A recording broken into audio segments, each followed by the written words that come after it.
Illinois, Illinois, Illinois, Illinois.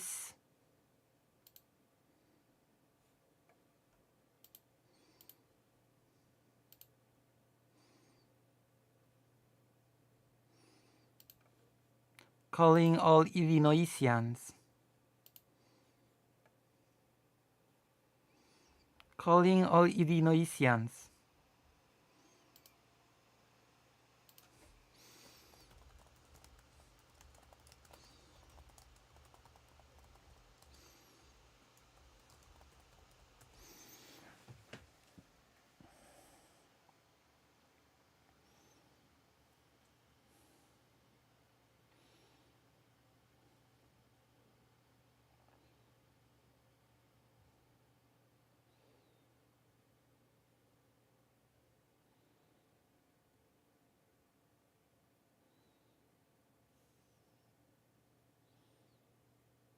Illinoisians. Hello, Dr. Johns. Link me the thing, okay? Are you an Illinoisian? Dr. Jones, are you an Illinoisian? Are you an Illinoisian? Hold on. Illinois. Are you an Illinoisian?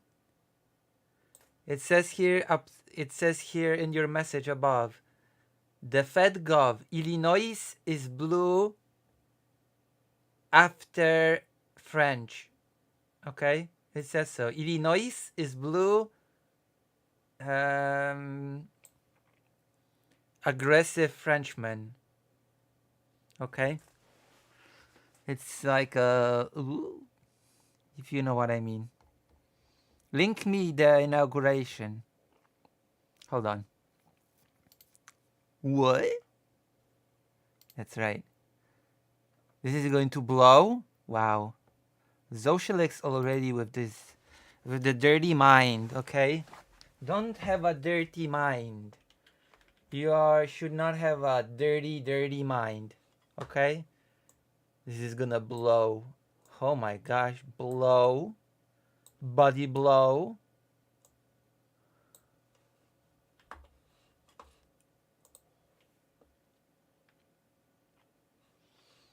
$13,000 people are watching Vaush. Why can't 13,000 people watch me?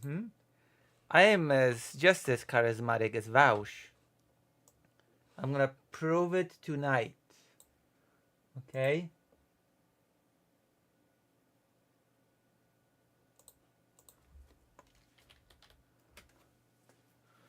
Study suggests that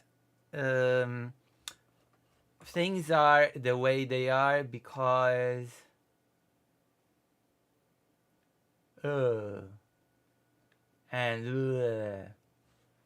emergency. Sunday dropped Destiny Nuke.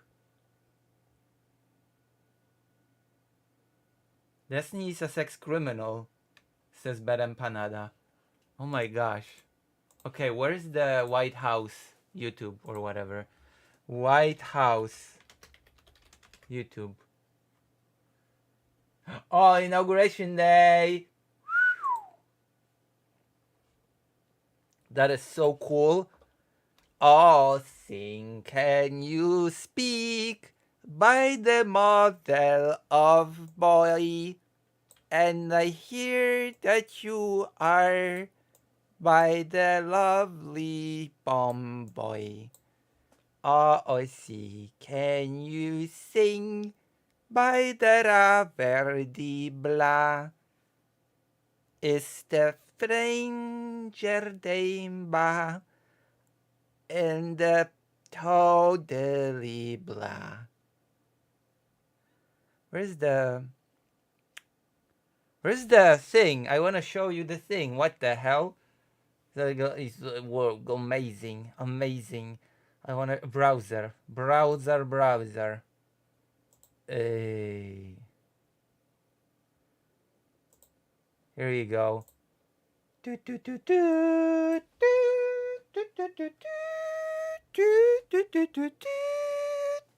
Oh,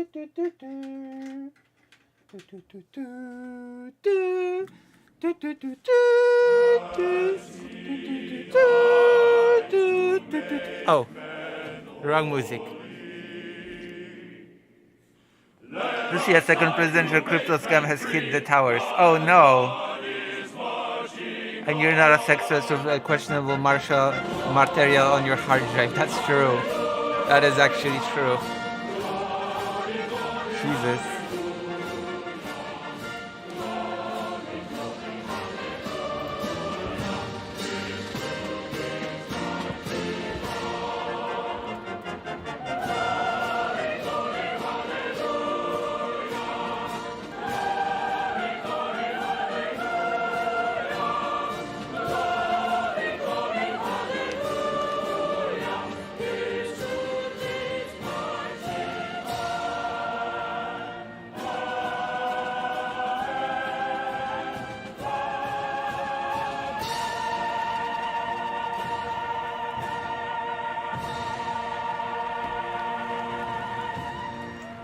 Getting pretty far into the verses of that. It's really dramatically sung song from the Civil War, including the line, "Let us die to make men free," which would have meant something in the 1860s when the song was first written.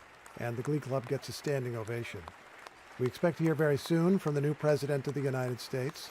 Tamara Keith reminds us that it was a short inaugural address in 2017, a bit of rain, if I remember correctly, outdoors, and he spoke for about 17 minutes. We don't know really what to expect this time. That's right. He was new to being president last time. This time he won't be new to being president. I'm and new so in to being 2017, president. we were out there watching that inauguration. He was Imperial almost March. halting as he sort of rotated back and forth, looking I know. and reading from the teleprompter. This And time what he has I much more experience. actually heard that the Melina coin screwed the Trump coin or something. It was very strange. Inaugural address. Donald J. Trump. Now Thank President you. Trump once again. Make you think, oh good God, the worst scenario just happened. It's so bizarre. Only the loyal fans are watching this stream.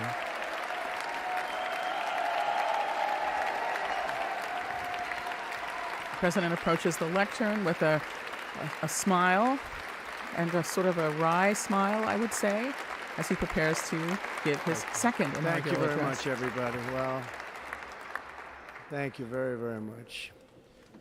Vice President Vance, Speaker Johnson, Oh Senator my God. Thune, Oh, the worst people. Chief Justice Roberts, Jesus. justices of the I cannot wait for him United to States say the Supreme health Court, boss, President RFK. Clinton, President Bush, President Obama, President Biden, Vice President Harris, and my fellow citizens. The golden age of America begins right now. Oh boy.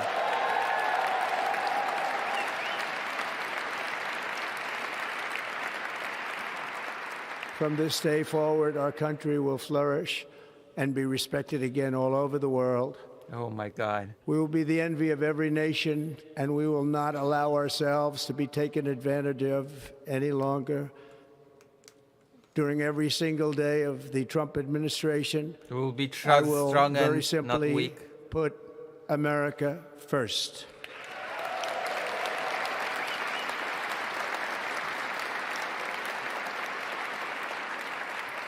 We will Our be strong and not sovereignty weak. will be reclaimed. Our safety will be When did the US lose its sovereignty? Come on, let's be serious for a moment. Our sovereignty will be reclaimed from who? Who are you reclaiming the sovereignty from? Like, I did what? Okay. Fuck off. Okay? restored.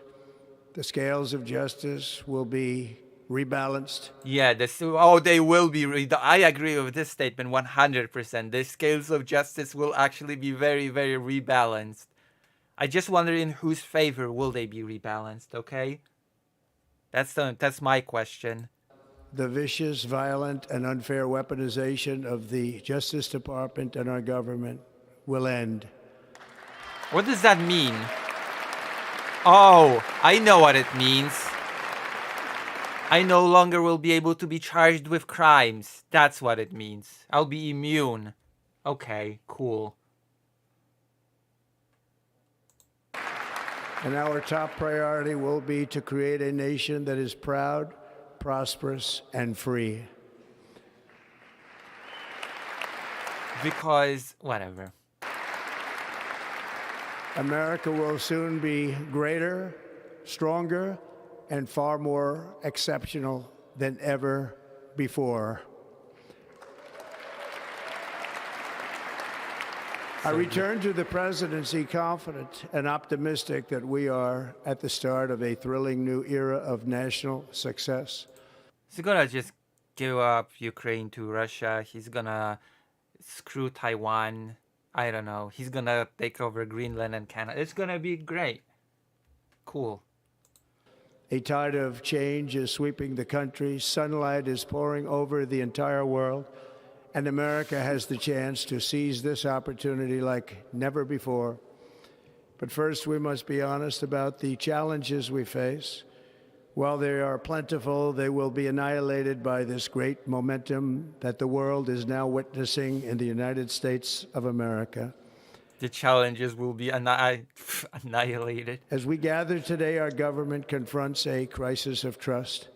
For many years, a radical and corrupt establishment has extracted power and wealth from our citizens while the pillars of our society lay broken and seemingly in complete disrepair. What? What are we referring? What are we talking to? One of those years was your term. Hold on. What? That includes your term, friend. We now have a government that cannot manage even a simple crisis at home, while at the same time... A simple crisis at... Is he referring to the fires? Is that a simple crisis at home? A simple Stumbling into a continuing catalog of catastrophic events abroad. That is a simple crisis. Hello, Malaki. It fails to protect our magnificent, law-abiding American citizens, but provides sanctuary and protection for dangerous criminals, many from prisons and mental institutions that have illegally entered our country from all over the world. To undergo gender transition, of course. We have a government that has given unlimited funding to the defense of foreign borders, but refuses to defend American borders or, more importantly, its own... Unlimited money to defend foreign borders. Is this supposed to be about Ukraine aid? Ukraine has received unlimited amount of money? People. Our country can no longer deliver basic services in times of emergency as recently... Yeah, you want to undercut the organization that offers relief to those who are victims to... ...shown by the wonderful people of North Carolina, been treated so badly.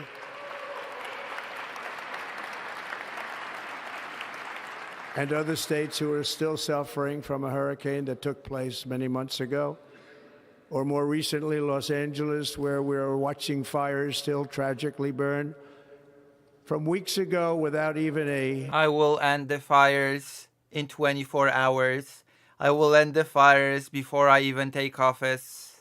Well, I'm taking office now, but I promise I will end the fire in 24 hours. Token of defense. They're raging through the houses and communities, even affecting some of the wealthiest and most powerful individuals in our country, some of whom are sitting here right now. They don't have a home any longer. That's interesting. What the fuck? This happen. Everyone What is is it? Ugh. I hate this guy. unable to do anything about it. That's going to change. We have a public health system that does... So there's this organization that gives money to those who undergo tragedies like this. But I promise you, as president, I will take away all of their funding. Thank you. does not deliver in times of disaster, yet They don't really have a home anymore. That's pretty interesting. More money is spent on it than any country anywhere in the world. And we have Oh, not just wealthiest people, not just the wealthiest people lost homes in the fires. an education system that teaches our children to be ashamed of themselves in many cases, What? to hate our country despite the love that we try so desperately to provide to them. All of this will change. What starting education that what are you talking about? This is so stupid. today, and it will change very quickly. Teaching people actual history of your country is not teaching you to be ashamed. It teaches you to look at all the flaws and all the positives. Honestly, it teaches you to look at history honestly and move forward. Not to be ashamed of yourself. It is such a stupid statement. I know perfectly what it refers to. It refers to U.S. kids being taught about not amazing parts of U.S. history.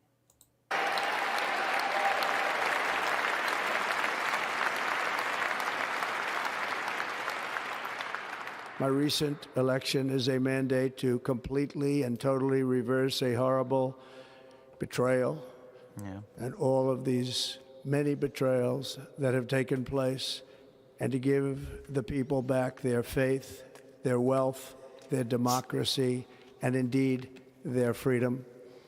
From this moment on, America's decline is over.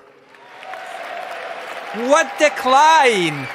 America's decline. What a fuck you. Fuck off. Okay? Our liberties and our nation's glorious destiny will no longer be denied, and we will immediately restore the integrity, competency, and loyalty of America's government. Over the past 8 years, I have been tested and challenged more than any president in our 250-year history, and I've learned a lot along the way. The journey to reclaim our republic has not been an easy one, that I can tell you. Those who wish to stop our cause Fashy talk. Of course. have tried to take my freedom and indeed to take my life. Just a few months ago in a beautiful Pennsylvania. Oh my god! The attempt at my life has left me scarred and deformed, but I assure you, it has made me more resolute. This is like, what is this? Is this Palpatine talk? The Palpatine speech? Pennsylvania field, an assassin's bullet ripped through my ear. But I felt then, and believe even more so now, that my life was saved. There you go, but it left me even more resolute than ever before. For a reason. I was saved by God to make America great again. And we will establish the first interworld empire.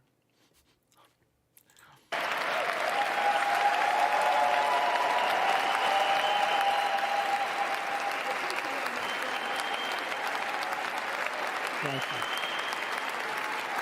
What a speech. This is so great. It is inspiring. Thank you very much. Thank you. Great. I wish. That is why each day under our administration of American patriots, we will be working to meet every crisis with dignity and power and strength. By not giving people relief in crisis, by defunding organization for funding people who have lost their homes to be able to rebuild. We're gonna cut social programs and we're gonna increase homelessness. Thank you. We're gonna do it as American patriots, of course. We will move with Maybe purpose. if you cannot afford a house or an apartment or to rent, then maybe you're not a real American. Have you considered that? It's And speed to bring back hope, prosperity, safety, and peace for citizens of every I think that's race, religion, color, and creed. For American citizens, January 20th, 2025 is Liberation Day. Oh my God.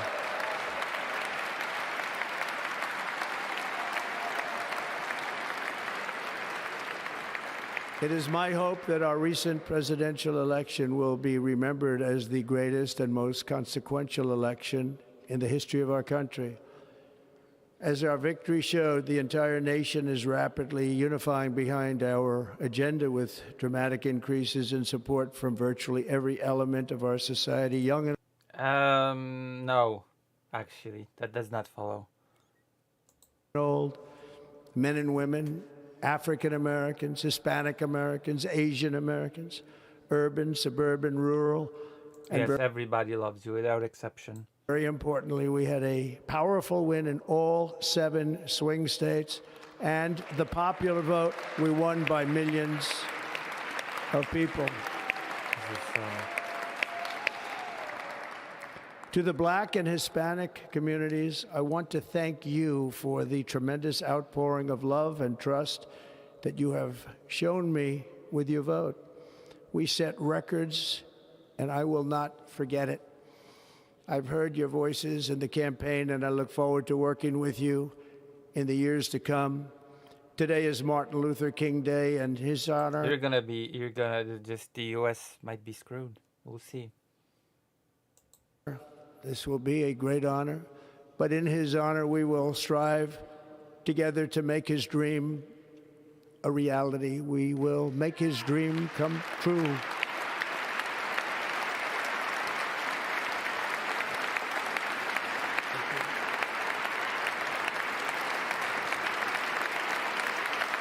Thank you. Thank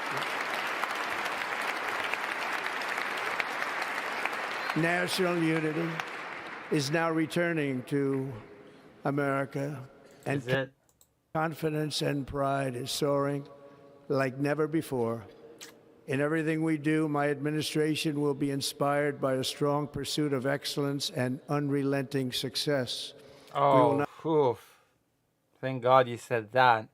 Not forget our country. We will not forget our Constitution. And we will not I thought you wanted to terminate it. If need be. forget our God. Oh Thank you, no. God.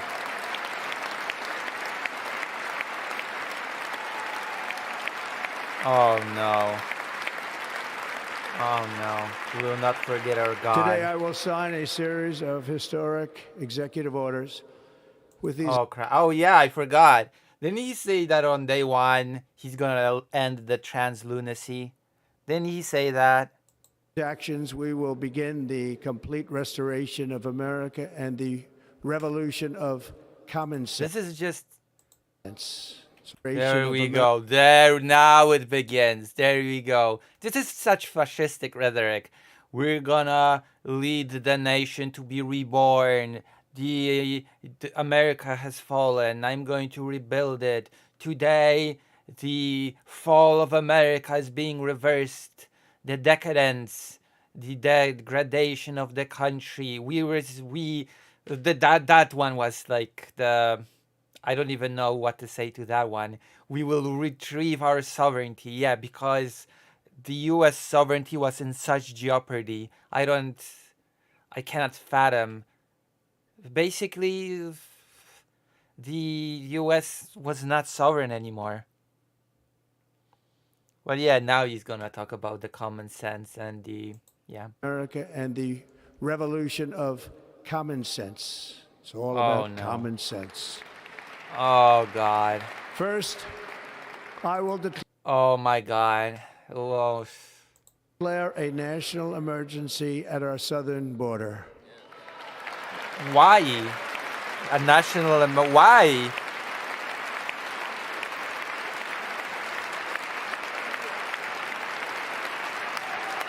Oh, God, this is just, a national emergency, huh? So first, I will find us an opponent to fight against. I will point to an enemy that will be able to attack for the foreseeable future.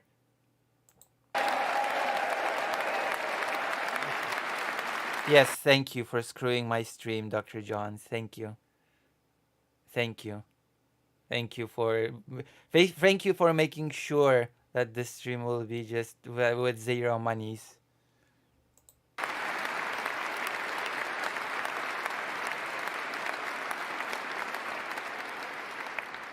All illegal entry will immediately be halted, and we will begin the process of returning millions and millions of criminal aliens back to the places. Millions and millions of criminal aliens. This is just listen to the dehumanizing language at display here.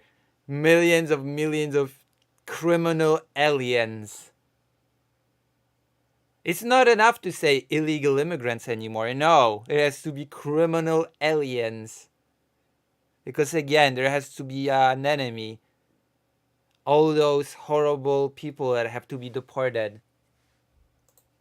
From which they came. We will reinstate. What about the kids that were born here? Where did they come? Oh no, they didn't come from anywhere. They were born here. My remain in Mexico policy.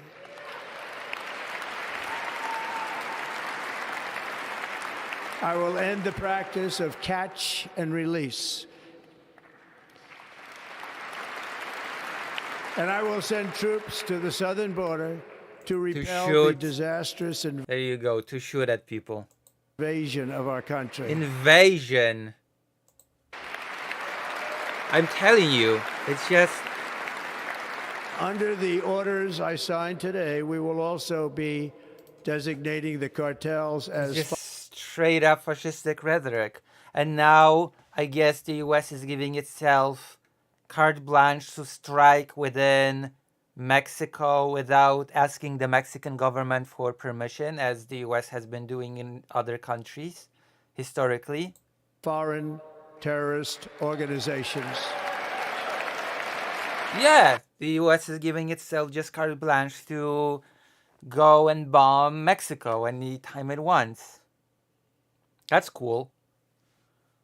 We're just gonna send drones and strike at Mexico.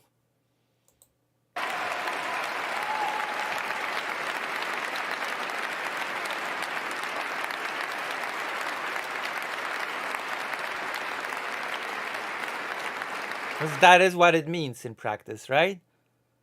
The designation.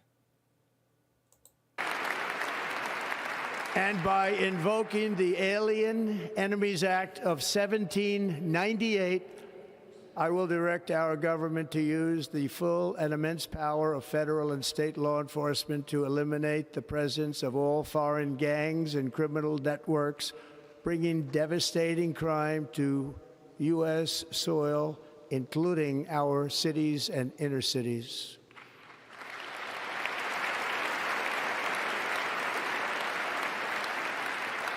As Commander-in-Chief, The I have vicious enemies that we have to fight on the border.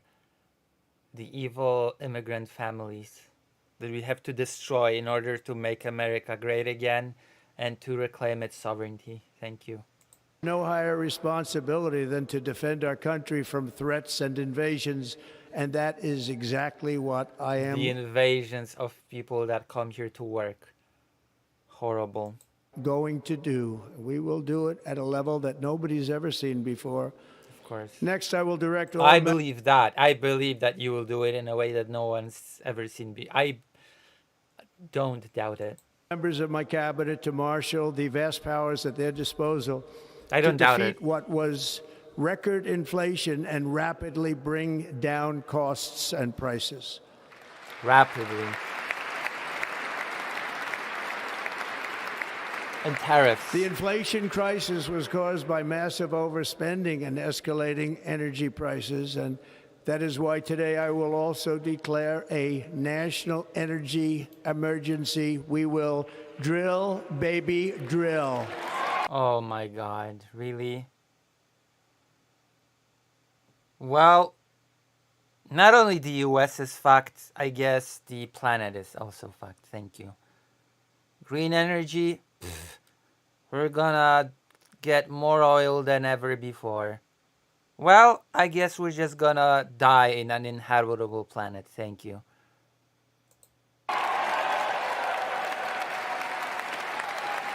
Thank you.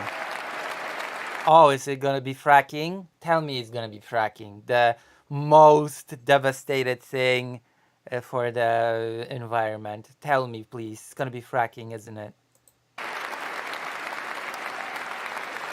Come on.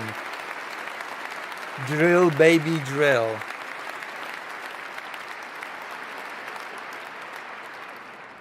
America will be a manufacturing nation once again, and we have something that no other manufacturing nation will ever have, the largest amount of oil and gas of any country on earth, and we are going to use it.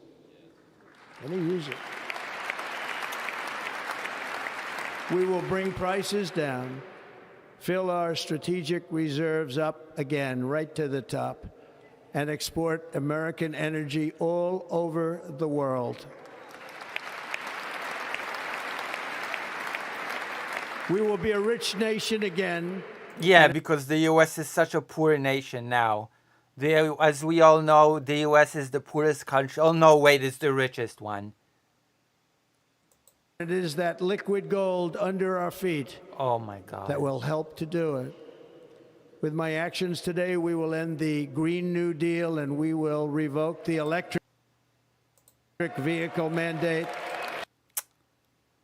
There you have it. The environment? Oh, I'm not even started yet. I haven't even started yet. We're gonna screw this. We're gonna screw this planet over so hard. If you thought we had global warming, then I'm telling you we're gonna have a global warming, the likes of which you've never seen in history. Saving our auto industry and keeping my sacred pledge to our great American auto workers. If you thought the planet was screwed before, then I'm telling you the planet's gonna be more screwed than anything has been screwed ever in the history of the world. I pledge as your new president. Wonderful. Wonderful. In other words, you'll be able to buy the car of your choice. We will build automobiles in America again at a rate that nobody could have dreamt possible just a few years ago. And thank you to the auto workers of our nation for your inspiring vote of confidence. We did tremendously with their vote.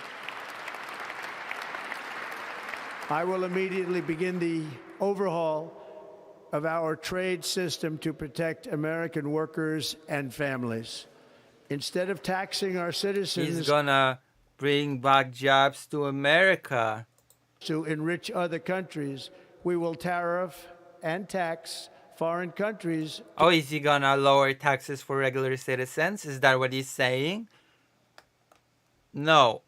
The cost is gonna be transferred to regular citizens. And the cost of goods. To enrich our citizens.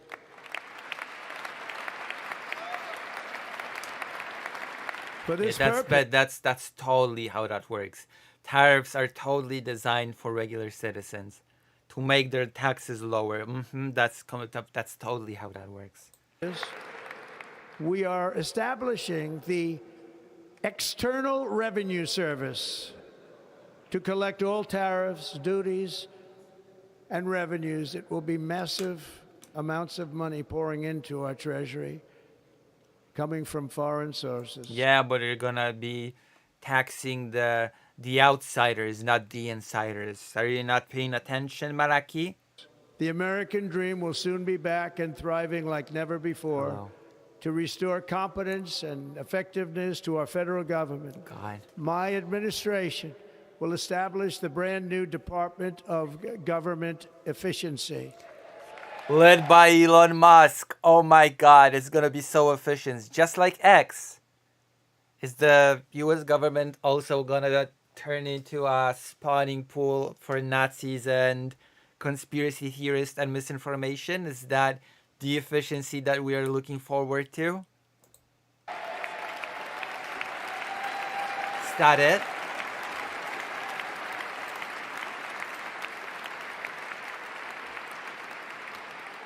After years and years of illegal and unconstitutional federal efforts to restrict free expression, I will Yeah, of course. The US is the country that is well known for the restriction of its free speech. Yes, of course. That there's been so much serious steps taken to just censor everybody. also sign an executive order to immediately stop all government censorship and bring back free speech to America. Ah, yes. The US has been deprived of its free. This is so ridiculous. This is so stupid. I am doing the national revival. I'm doing the free speech revival. The country has lost its sovereignty, and I'm gonna bring it all back. And also, the US is the poorest country in the world, and I'm gonna make it rich again.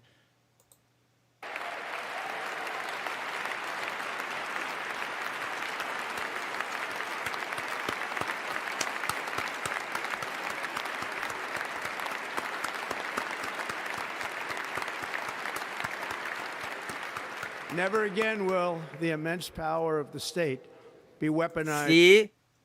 Trump is doing the thing. Never again. Never again. Is to persecute political opponents. True. Something I know something about. Unless it's trans people, then we can persecute them to the full extent of the law. We're gonna end the trans lunacy.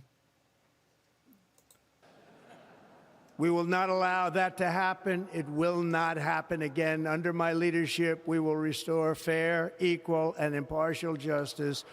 Unless you're the president like me, in which case I can do whatever I want and I be immune to any consequences. Thank you very much.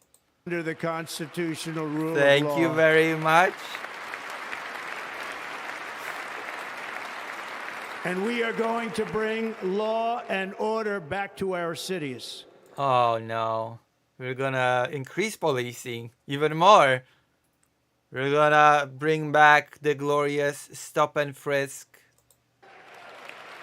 That's right. We're gonna bring it more than it has ever been brought in the history of our glorious country. This week, I will also end the government policy of trying to socially engineer race and gender into every aspect of public and private life. What does that mean? What the hell does that mean? We're gonna get rid of wokeness. We're gonna get rid of race from our everyday life. And we're especially gonna get rid of gender from our everyday life. We're gonna get rid of all those horrible things. Anyone notice that cities have their own governments and whatever.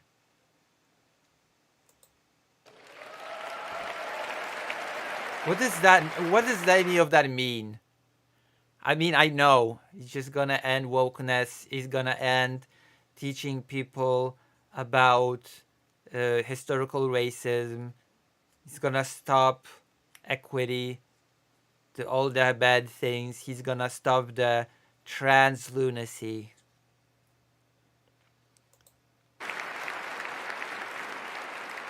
We will forge a society that is colorblind and merit-based. So if you're that is so meaningless. Merit based. How can a society be merit based if certain people simply because of historical circumstances cannot start from the same point? There's no same starting point for people. So how can it be merit based?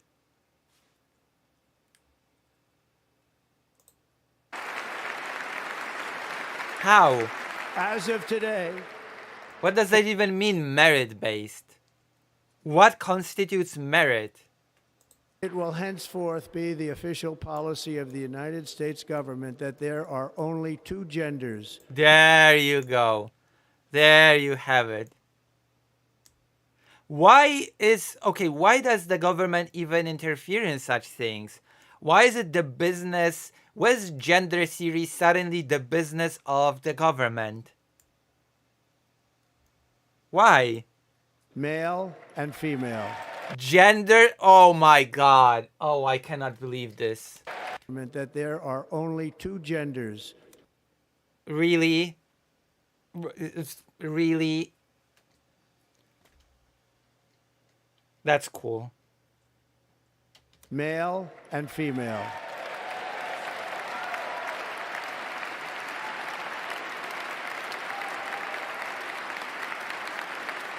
Two genders, male and... That's great. That's cool.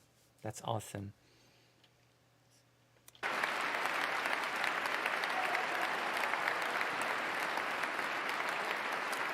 Well, This week, I will reinstate any service members who were unjustly expelled from our military for objecting to the COVID vaccine mandate.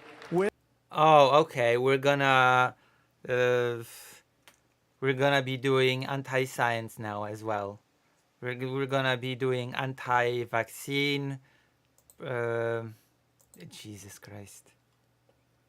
Yeah, but also, okay, we're gonna bring back to the military all the people that have been unfairly thrown out for not being vaccinated. But don't worry, we're gonna balance it out by throwing out all the trans people out of the military. So, you know, it's we're gonna bring back the balance into the universe, to the force. With full back pay. I mean, it's funny how the United States is always underfunded by less than 1% of the population. Okay. How many Jewish people were there in Nazi Germany? Nazi Germany. How many people were Jewish?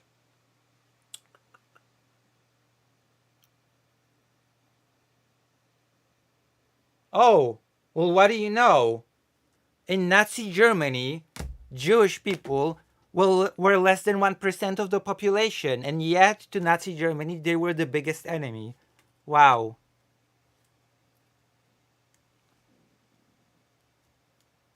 Hey Lucy, what do Polish people think about Ukraine war in your opinion? In my opinion, as a Polish person, I think that Polish people want Ukraine to win. I want Ukraine to win. That is what I think Polish people think. And if they don't, they should think it. I think that Russia is trying to rebuild its empire, and I think that the only way for any country near Russia to be safe is for Ukraine to be safe as well.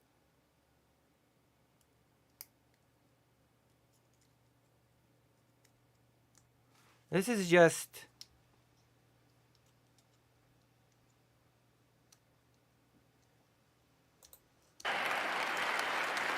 Don't worry, I will expel all the transes from the military, don't worry. We will not have a bloated military, I promise, that I promise to you. Don't worry, don't worry. And I will sign an order to stop our warriors from being subjected to radical political theories and social experiments while on duty. It's going What? to end immediately. What are you referring to? What the hell? Do you think we'll support them for a long time? Poland? I hope so. I hope so. Our armed forces will be freed to focus on their sole mission, defeating America's enemies. Does Trump want to go to war? Is that a declaration that Trump is planning to use the military during his term? It sounds like it. It sure sounds like he's declaring that he's planning to actively use the military during his term.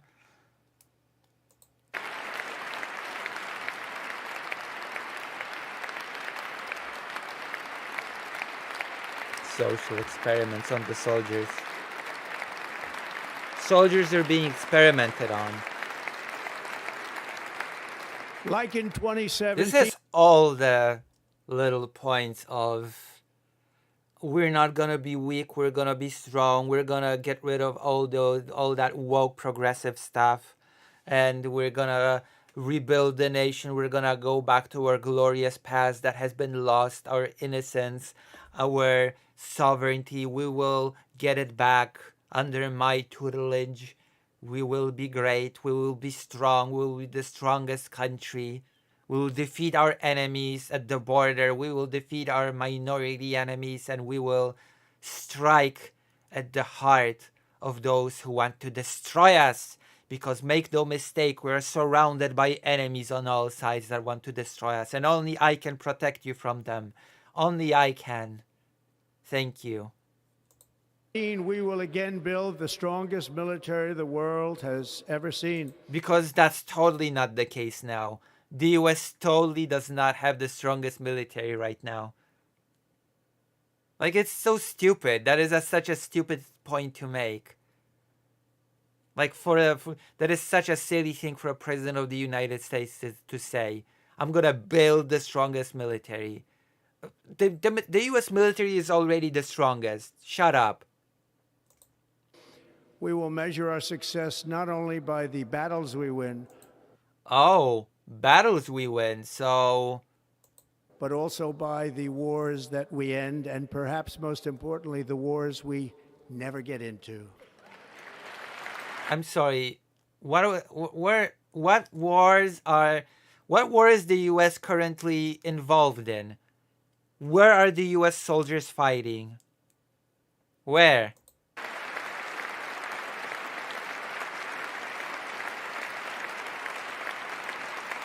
It sounds like you're actually trying to get the US unironically into wars now. You're complaining about the US being in wars, but it sounds to me like you're actually trying to get the US into wars in which soldiers will have to participate.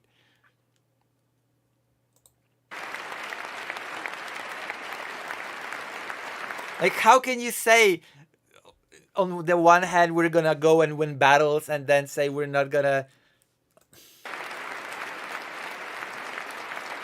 It's such doublespeak. My proudest legacy will be that of a peacemaker and unifier. That's what I want to be, a peacemaker and a unifier. And that's why you said that you're gonna invade Greenland, that Panama Canal is of the US, and that probably Canada should become part of the US, because you're such a peacemaker and unifier. Yeah, okay, I get it. Unifier. You're gonna unify the lands and make it part of the United States. I get it. I get it. Unifiers. That's smart. That's very cunning. I'm pleased to say that as of yesterday, one day before I assumed office, the hostages in the Middle East are coming back home to their families. I cannot believe Police are this! coming back. I assumed office. The hostages of I yesterday, cannot one believe this. This is such oh wow. day before I assumed office. I'm This pleased is to say so shameless. He's going to take credit for the ceasefire of the Biden administration. That is, oh my God. That is so shameless. that as of yesterday, one day before I assumed office, I cannot believe that. That just, wow. the hostages in course. the Middle East are coming back home to their families. You had nothing to do with it. Dude. Dude. You had nothing to do with that. I was Biden's accomplice. Come on. Come on. Come on. Thank you. How long have been died, yes. America will reclaim its rightful place as the greatest, most powerful, most respected nation on earth, It already is the most powerful country on earth. inspiring the awe and admiration of the entire world. A short time from now, we are going to be changing the name of the Gulf of Mexico to the Gulf of America. And So we're basically going to be China 2.0 with the whole China Sea versus Japan Sea, and we're just gonna be aggressively pursuing pseudo-imperialistic policy, and that is surely going to earn us respect around the world, and everybody's just going to admire us. Because you know what? You know what the most admired and respected country in the world is? China. And we will restore the name of a great president, William McKinley, to Mount McKinley, where it should be and where it belongs. Always the important issues. McKinley and the trans menace.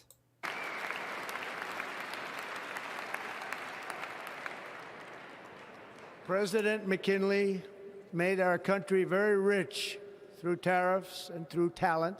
Oh my god. This guy does not understand what the purpose of tariffs are. The purpose of tariffs is. He was a natural businessman and gave Teddy Roosevelt the money for many of the great things he did, including the Panama Canal, which has foolishly been given to the country of Panama after the There you have it. There you have it. United States.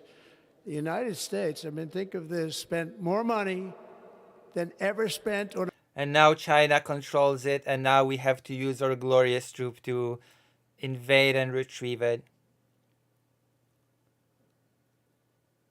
a project before and lost 38,000 lives in the building of the Panama Canal.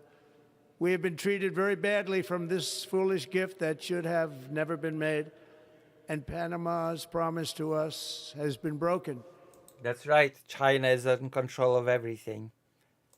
The purpose of our deal and the spirit of our treaty has We're just going, as the United States of America, going to follow the glorious example of China, and we're going to start having territorial disputes with with everybody around us. It's gonna gain us respect, and it's going to gain us admiration, I'm sure. Just as that other country in Asia. been totally violated. American ships are being severely They're being sank. America's being attacked, bombed, mutilated, and I'm gonna put a stop to it. overcharged.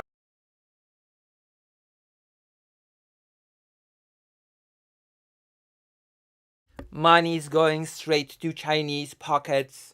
China is robbing the United States blind, but I'm gonna put a stop to it.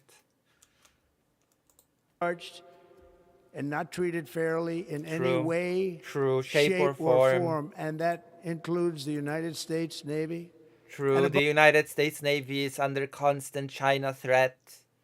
Above all, China is operating the Panama Canal, and we didn't give it to China. We gave it to Panama, and we're taking it back. For our great military boys, I will no longer be indoctrinated into wokeness and transness, thank you. But we're totally not getting involved in any wars, by the way. Totally not. No wars. Only special military operations. No wars. No.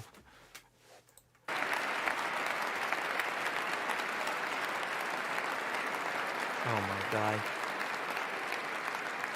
Look at her face. Oh, god. Above all,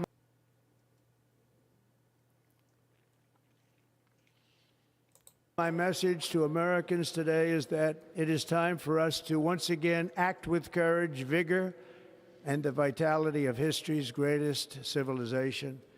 So as we liberate our nation, we will lead it. Liberate our nation from what? From whom? From the transit? To new heights of victory. Yeah, the 3-day Panama Canal military operation. That's right.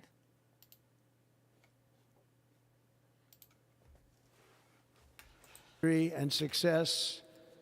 We will not be deterred. Together we will end the chronic disease epidemic and keep our children safe, healthy, and disease-free. But we're not gonna use vaccines. We're not gonna vaccinate our children though. That's too much. That's going too much. In fact, RFK Jr. is gonna be the person to be in charge of the American health. So good luck. Godspeed. It's gonna be a bumpy ride when it comes to the US healthcare. Even more bumpy than now. The United States will once again That is true, Mo. China has secretly taken over the American fleet. consider itself a growing nation, one that increases our wealth, expands our territory, builds our cities, raises I'm our sorry, what? increases again consider it safe, healthy, and disease-free. The United States will once again consider itself a growing nation, one that increases our wealth. Oh wow, we're going back to manifest destiny. We're gonna expand our territory. That's great. I'm so glad that America is going back to its glorious tradition of manifest destiny. Cool. I cannot wait. Expands our territory, builds our cities, raises our expectations, and carries our flag into new and beautiful horizons. And we will pursue our Into new beautiful horizons. Greenland, Panama Canal, Canada. Who knows? Who knows where else? Who knows?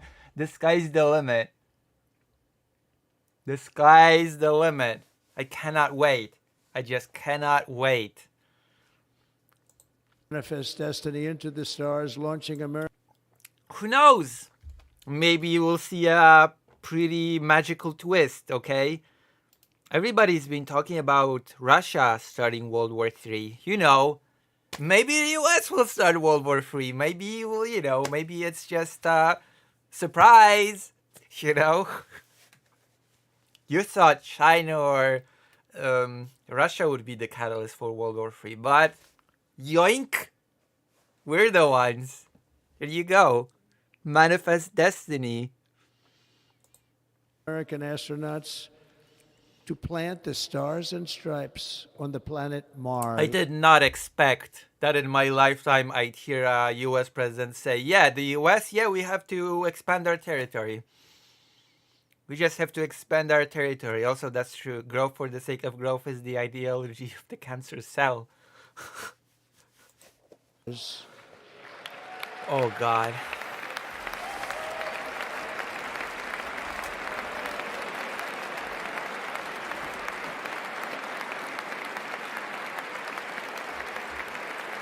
You wanted to know what he was.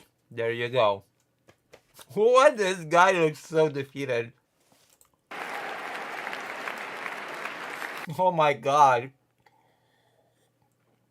I think this guy's face sort of encapsulates the mood.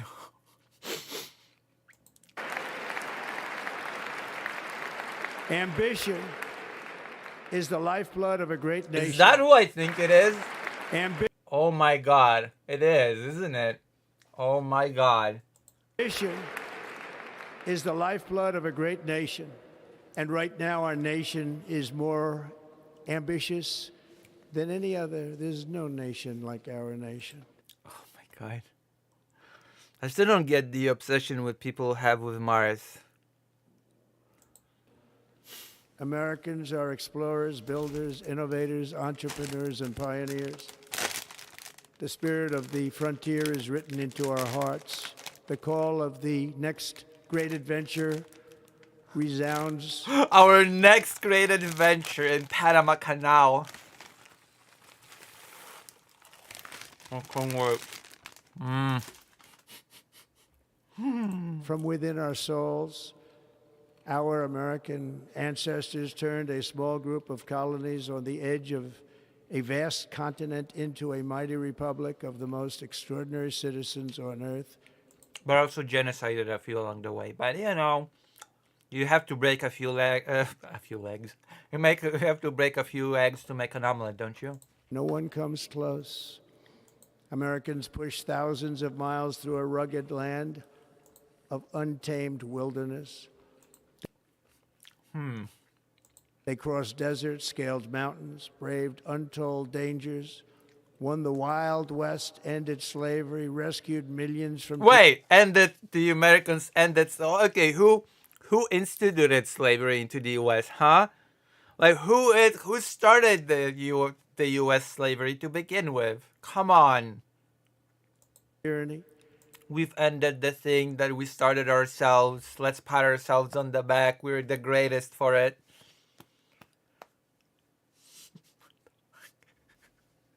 Lifted billions from poverty, harnessed electricity, split Wait, how many people live from paycheck to paycheck again? How many social programs you want to cut that will lead people to either stay in homelessness or be pushed to homelessness? I read something about that. That's actually going to be pretty extreme. So brace yourselves. the atom, launched mankind into the heavens, and put the universe of human knowledge into the palm of the human hand. What? If we work together, there is nothing we cannot do and no dream we cannot achieve. Many people thought it was impossible for me to stage such a historic political comeback. But as you see today, here I am, the American. Honestly, it should have been impossible. It should have been impossible in a world that is not the sad one that we inhabit right now. That would have been impossible. But you know, whatever. We live in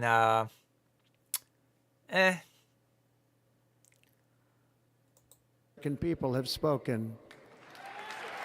Listen, lifting people out of poverty is basically the same thing as, oh, we ended slavery. Well, I'm sorry.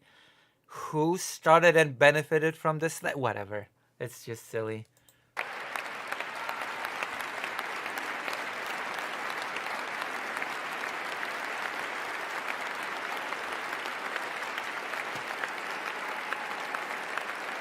Great.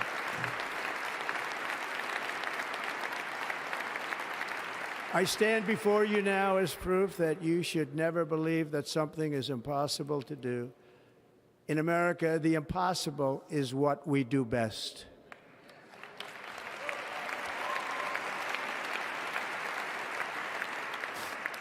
From New York to Los Angeles, from Philadelphia to Phoenix, from Chicago to Maryland voted against you. That's why Maryland is that I will say it proudly. That is why Maryland is the best state, because it voted against this prick. Okay? It was one of these states in which Trump lost.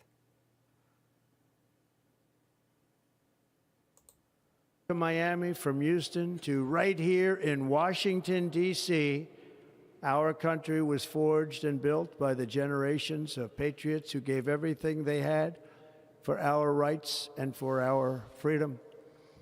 They were farmers and soldiers, cowboys and factory workers, steel workers and coal miners, police officers and pioneers who pushed onward, marched forward, and let no obstacle defeat their spirit or their pride.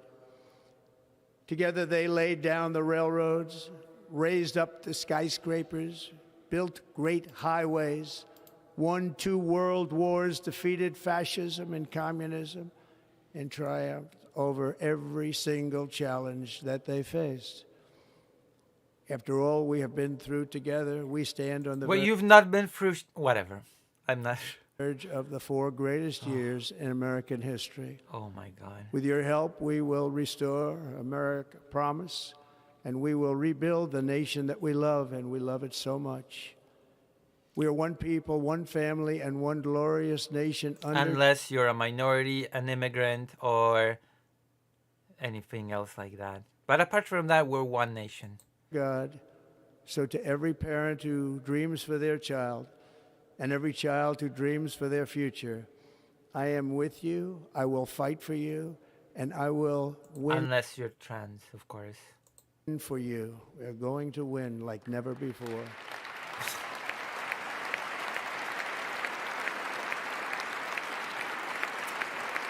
Thank you. Thank you. He's mumbling.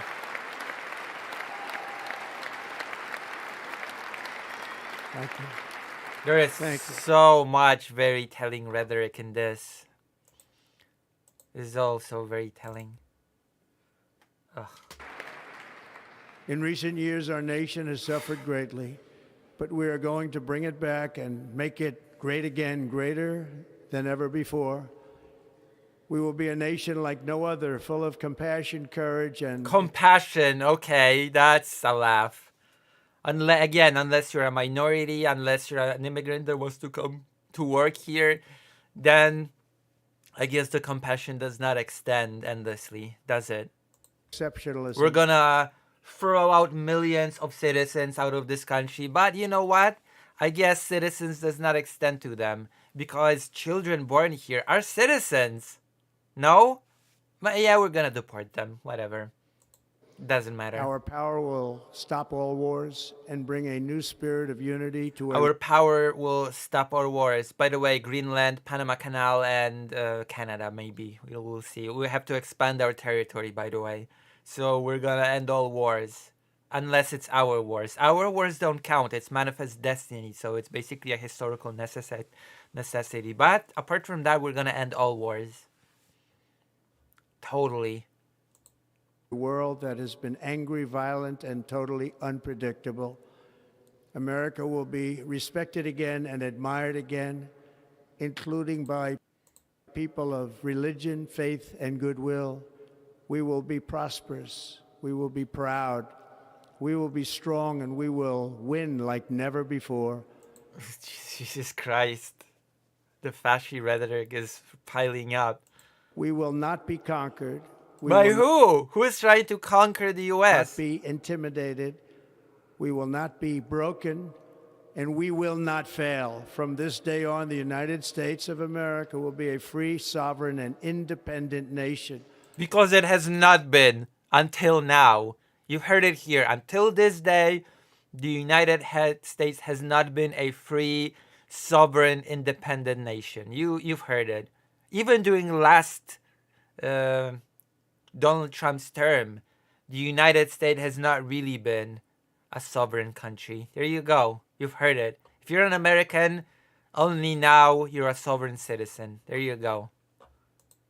We will stand Not bravely. before. We will live proudly. We will dream boldly, and nothing will stand in our way because we are Americans. The future is ours, and our golden age has just begun.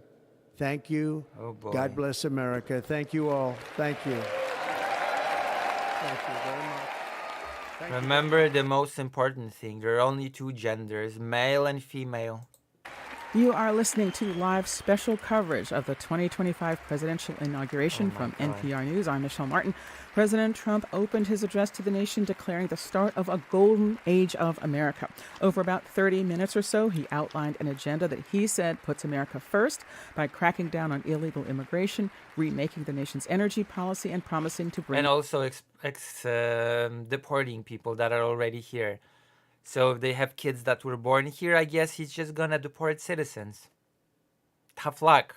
down prices and extracting revenue from other nations through tariffs. He also promised to eliminate a number of cultural irritants to his supporters on issues like diversity and gender. And he promised a new era of unity and international standing. I'm here with my colleagues, my co-host Steve Inskeep, NPR senior national political correspondent Mara Liasson, and You should listen to NPR, by the way. National Public Radio. It's a good thing. White House correspondent Tamara Keith, all here in studio to offer their reflections on this. Mara, do you want to start a very partisan speech, I have to say, beginning without acknowledging the Democratic leaders in attendance, except for the former presidents, and certainly painted a very bleak picture of America: floods, fires, public health crises, all things he promised to fix. A familiar message from Trump. What else did you notice? Very, very familiar. This is American Carnage Is NPR nice? Yeah, it is. 2.0. It's very similar to his first inaugural address. We have a government that has a crisis of trust, a radical and corrupt establishment. He painted a picture of basically, he called it a catastrophe. And of course, then he said he's going to fix it all pretty fast. He said, our power will stop all wars. And he went... Except for the ones that we will start ourselves. On to say that the golden age of America starts now. We're going to be the greatest country in the world. We're Are you going to gonna touch upon the expansion of the territory bit? There's gonna be a thing that you're gonna, I don't know, take back the Panama Canal. for This peaceful was means, of course. very much in keeping with the message of Donald Trump during the campaign. It had a lot of his own personal grievances, but now he has won a legitimate and resounding victory, and he feels pretty unfettered. That's the message that I got from this speech. Tam, Keith? Yeah, some themes that really stuck out here is he Uh-oh. repeatedly talked about success and prosperity, unrelenting success. You know what? I'm gonna say something different. There was a different reoccurring theme. There was a different reoccurring theme. He didn't just talk about success. That's one thing to speak about success.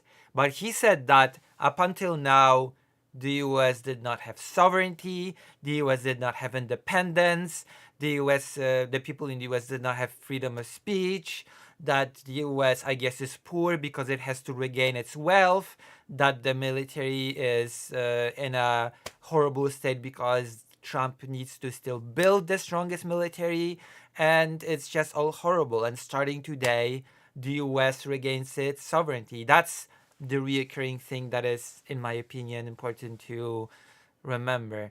That he kept saying how destroyed, how completely almost dissolved the US was, but now he's here to repair it, to revive it to its past glory.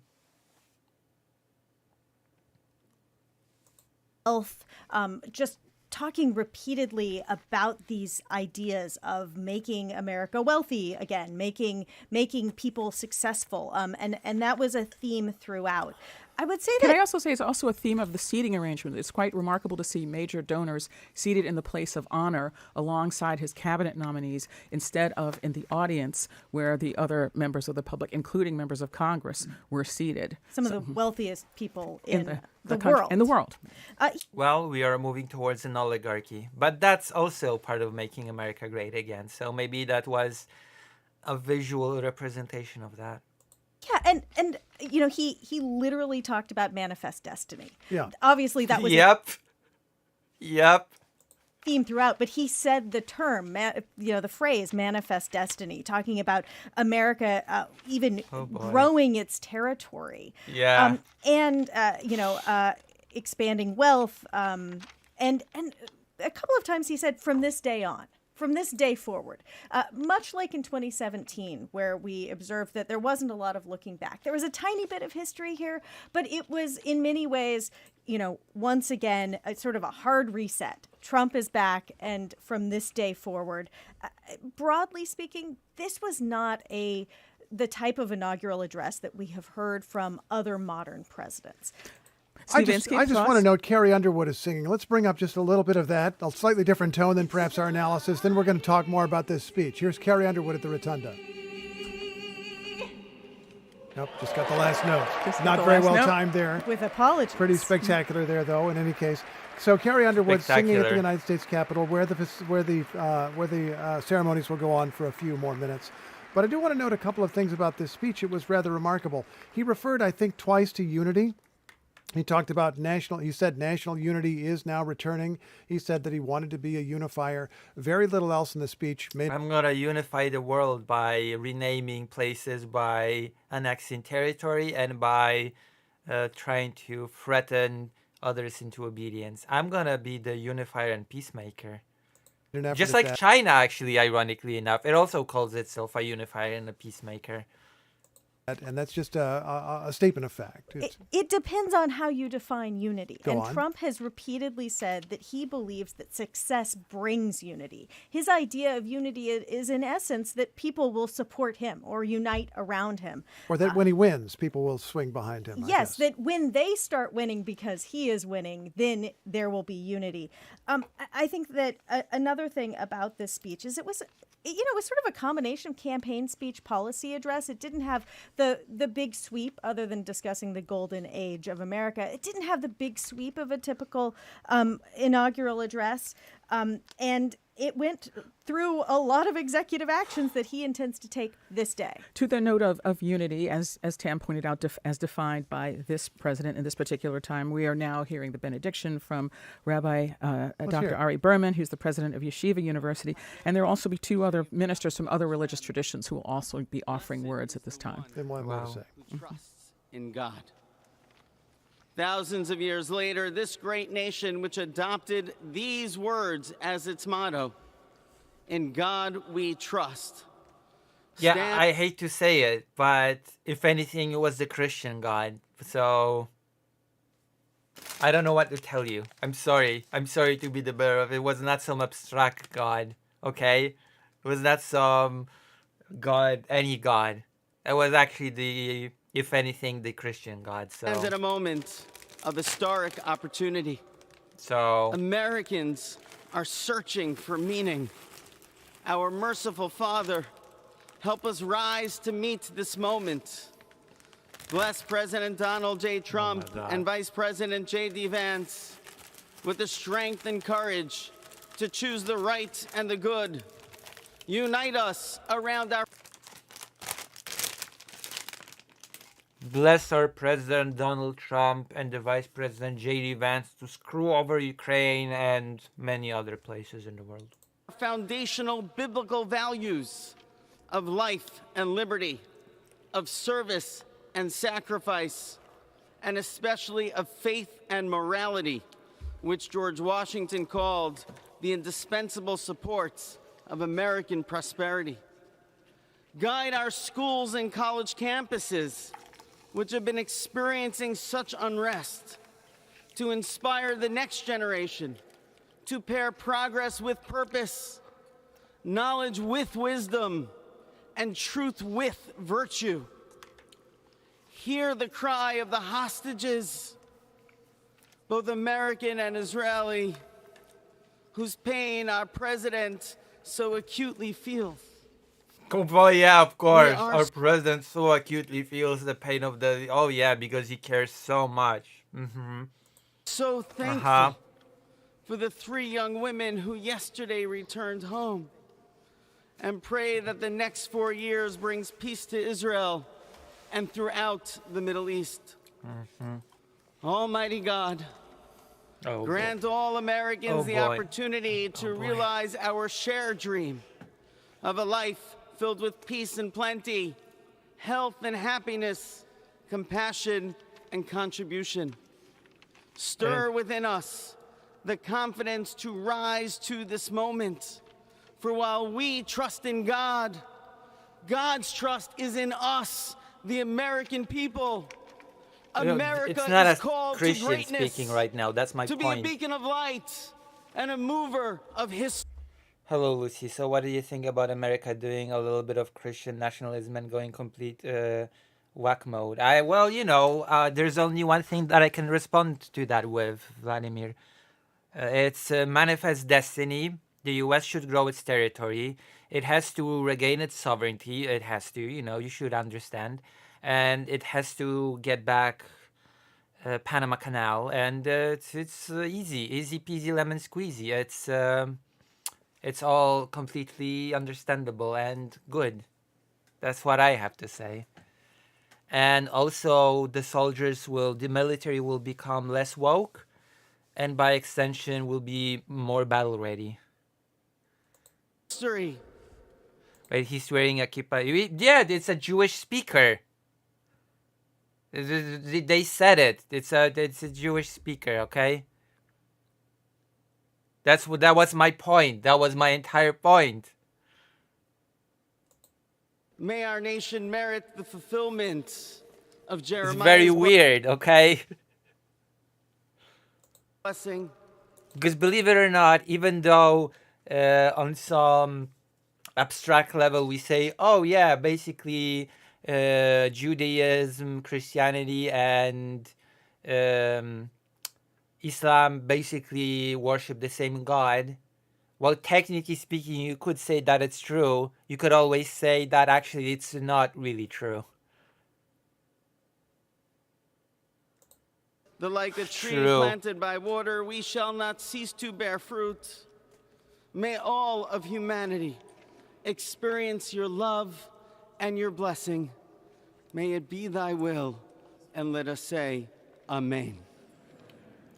That was Rabbi Ari Berman, the president of Yeshiva See? University. There are other additional prayers from a senior pastor from See, Rabbi. Detroit, Lorenzo Sewell, and the Reverend Father Frank Mann from the Roman Catholic Diocese of Brooklyn, New York. And we're also, by the way, expecting to hear from an imam, an Iraqi-American from Dearborn, Michigan, in the Arab-American community, where Trump received a large number of votes. I guess we're going to continue with our analysis here. And I'll just note something that I have been watching, and we'll hear what our correspondents think about this. I've been watching to see how much of Trump's rhetoric or discussions becomes reality. There were a number of points in this speech that, to my memory, were rarely, if ever, mentioned during the campaign, that came up during the transition. And people wondered at first, is this a joke? Is he joking about taking Greenland? Is he joking about taking the Panama Canal? Is he joking about creating... That is a very weird thing to joke about, by the way. That is a very particular thing to, haha, just kidding. Just joke. That would make him look so incompetent, and so it would make it. That would be even worse. If it was a joke, then that would be even worse, because he would be a laughingstock at the international stage. Like that would be. That's actually the worst thing to joke about. That would just embolden all the tin pot dictators around the world. Oh, so. Either Trump is just like us, in which case, nice, or Trump's just unserious person that just throws out idiotic jokes, in which case, even nicer. Getting a Department of External, an external revenue service to collect tariffs along with the Internal Revenue Service. I don't think we heard about Greenland, but we did hear about some of the other things. I believe he said as a positive statement as President of the United States that we will take back Panama Canal, yeah. The Panama Canal. He he made said, a claim. We're taking it back. That was the exact quote. He made a claim. And that was a very bad gift. And justification by saying that China is running the canal. Which is not true. This is a thing that's been looked into. There are apparently some Chinese contractors who have done various things around the canal. China has a port there, so do we. Yeah, and so does the United States. In any case, he made this as a positive statement as President of the United States. Yep. We wonder about his attitude toward tariffs. Is he... In Canada, of course. Really going to impose massive tariffs or use them as negotiating leverage? We hear about the External Revenue Service, and we hear about another symbolic little culture war moment that also speaks to tariffs, because the President of the United States resolved to rename a mountain in Alaska. It is traditionally known by its native name, Denali.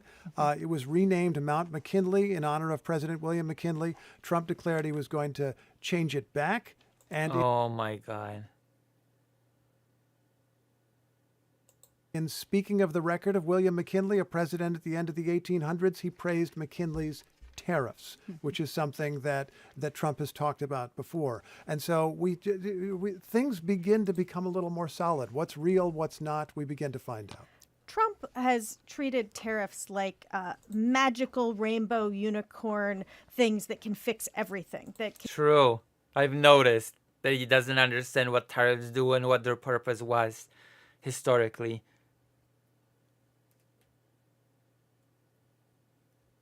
Can solve the nation's deficit, that can solve the trade deficit, can make America powerful in the world, and also a great negotiating tool.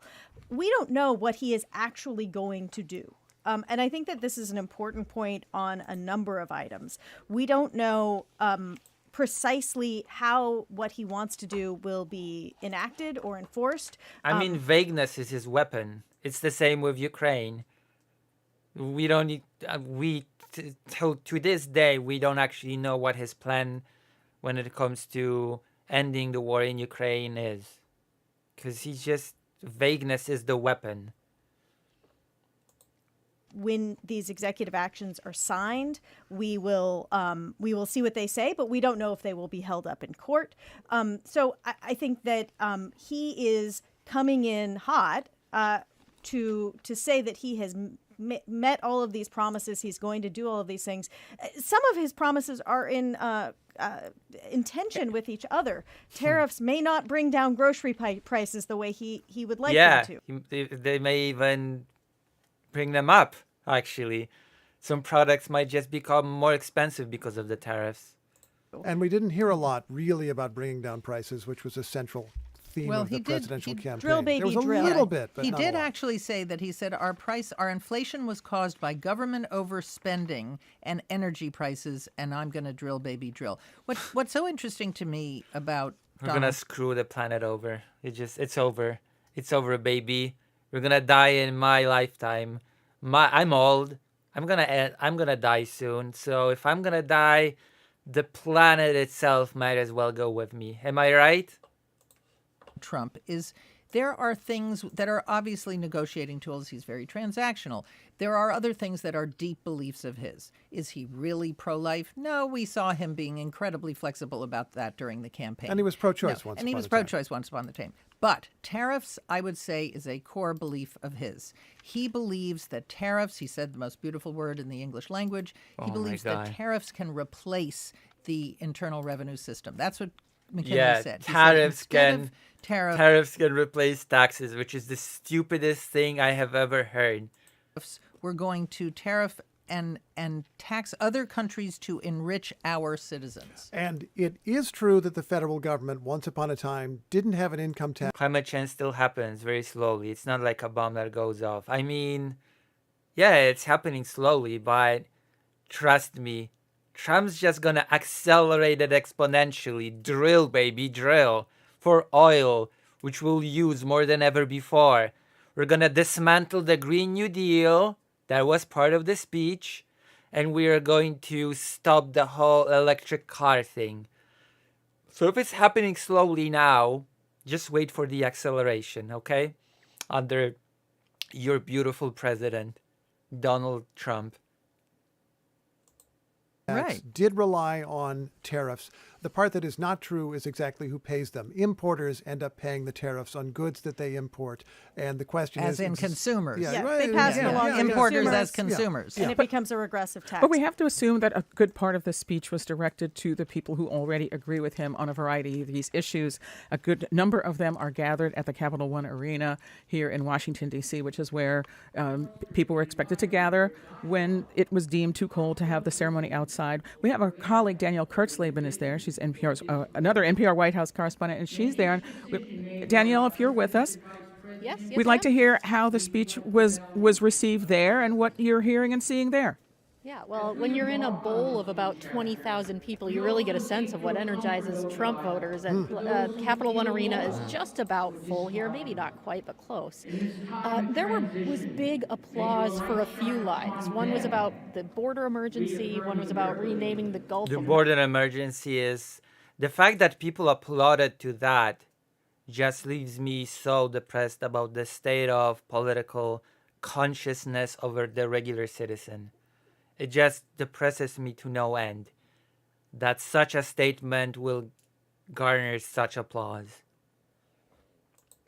Mexico, the Gulf of America.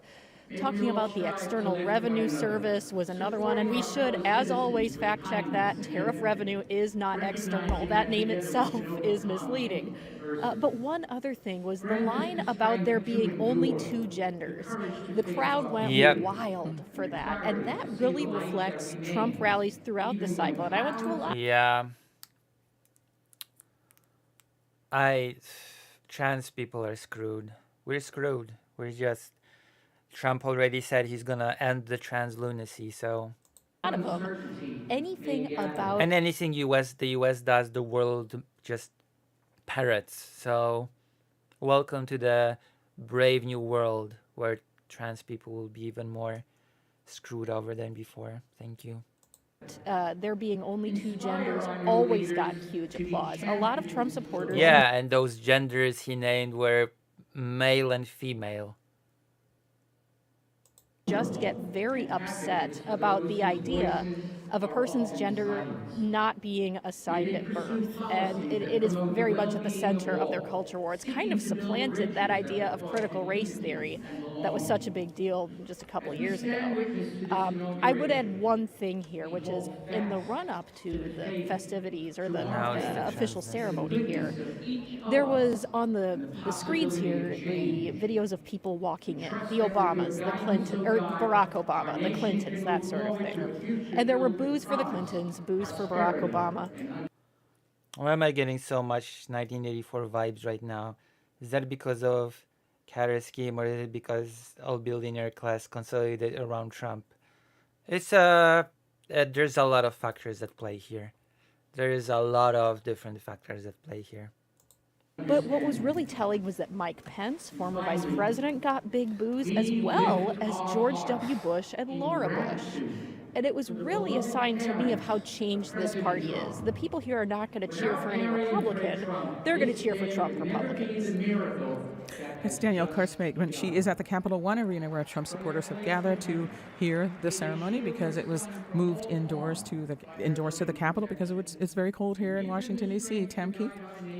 Yes, it is very cold here in Washington, D.C. What did you make of that? What did you make of what Danielle just said? That the biggest boos seem to be reserved for a former member of the administration. Yeah, I mean, I really think that this speaks to what Trump has said in this speech several times, but from this day on, it's as if time starts with the Trump presidency, or in this case, the second Trump presidency. That there isn't this. All those other people are part of the establishment. All of those other people are part of a non-Trump, either Republican Party or Democratic Party, or a political class that Trump argues has let the American people down. And of course, in that arena full of Trump supporters, He didn't just say that. He said that the country was in decline, that the nation itself was in decline, that the country was poor, he's going to make it rich again, that the military, everything was in decline. Before this day, every single aspect of the United States of America was in heavy decline. And that moving forward from today, he's going to rebuild it all. That is what was being said. He wasn't just talking about success. No. He is saying that moving forward from today, he is reversing total annihilation, total decline of the country and the nation itself. A national rebirth, if you will. Which we sort of know what sort of rhetoric that is. That is a message that is very well received. They do believe that the establishment has let America down. You know, you could argue that Donald Trump, because he won legitimately, he won the popular vote, he has earned the right to give a very grandiose inaugural address. The question is, what happens when... And he ended up settling on a fascistic one. But, nobody's perfect. All of these grandiose predictions and plans. Although I will say that grandioseness is par for the course for fascistic speeches, so I guess that tracks. Run up against reality, and we don't know. We also don't know whether the American people, especially his supporters, will hold him to any of this. One of the interesting data points that emerged this week is how many of his supporters don't necessarily want him to follow the letter of his promises. Mm-hmm. Don't expect him and didn't vote for him because they thought he would. And some perhaps would prefer that he not. I mean, we've also heard from a number of people who said that I they just don't got to interrupt because Christopher Macchio is now singing the national anthem. Star Spangled Banner. Let's give a listen. Okay.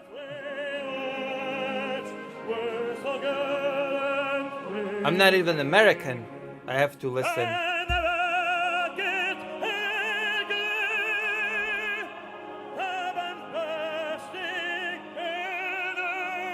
Trump is saluting.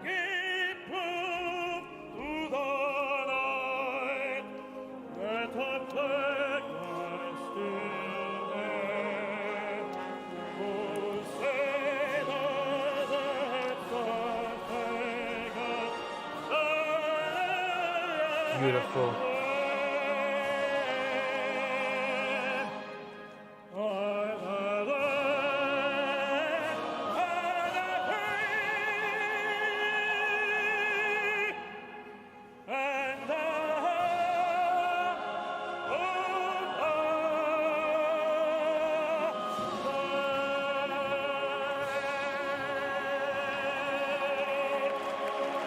Spectacular. And because the key figures of the late campaign were Say what you want about Biden, Jack, don't do it. At least Biden did not want to manifest the destiny, okay? I'm gonna say that. I think everybody should be able to agree that at least Biden did not want to expand, quote unquote, the territories of the United States to the brave new frontiers.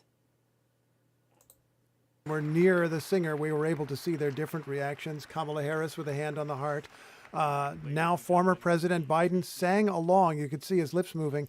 And now President Trump was saluting through the Star-Spangled Banner and had a look of pleasure on his face. He looked happier than he has at some other occasions during this so far. He loves opera. He loves the big voices. Okay. I want to bring in another guest if we are ready to do that. I just want to note before we go on that we're going to see a few other ceremonies here. People are standing, giving a standing ovation to the new president. We expect a farewell ceremony for President. I do love to see the United States bravely joining the ranks of such respectable countries like China, Russia. It's great. It's going to be the great trio, the Three Musketeers. Biden and Vice President Harris. And we are now going to go to Mike Ricci, who's a Republican strategist and former speechwriter for two House Speakers, Paul Ryan and John Boehner. He also worked for Larry Hogan, former Maryland governor. Mr. Ricci, welcome to the program. Thank you for having me. You represented, I think, very different Republicans who spoke very differently, perhaps, than the president did today. What do you make of this inaugural speech? Well, Steve, what's fascinating to me was this wasn't a typical Republican lift yourself up from your bootstraps speech. A lot of it was about what the government needs to do to take better care of its people. I think he even said provide basic services. He talked about competence, about excellence. He set out sweeping uses of executive power. We used to have such peace. Jack, don't do it. There used to be such peace. In the 19th century Europe, there was world peace because all the big empires split the spoils. Oh, wait, no. That world peace actually led to World War I. Whoops. Whoops. Wah, I guess. Because if you have empires that want to continuously expand and they ran out of space to expand because they have split the spoils, well, guess what happens? Guess what that leads to? We have historical precedent. I will allow you to look into it. It started in 1914, I believe. There was a little bit of an event that happened. I will let you read up on it. He's saying he will. You're American. You've never been at war. I'm sorry. You don't know what war is. You don't have an inkling of what war is. We have always been at war in my lifetime. Don't make me laugh. You say that as an American, we've always been at war in my lifetime?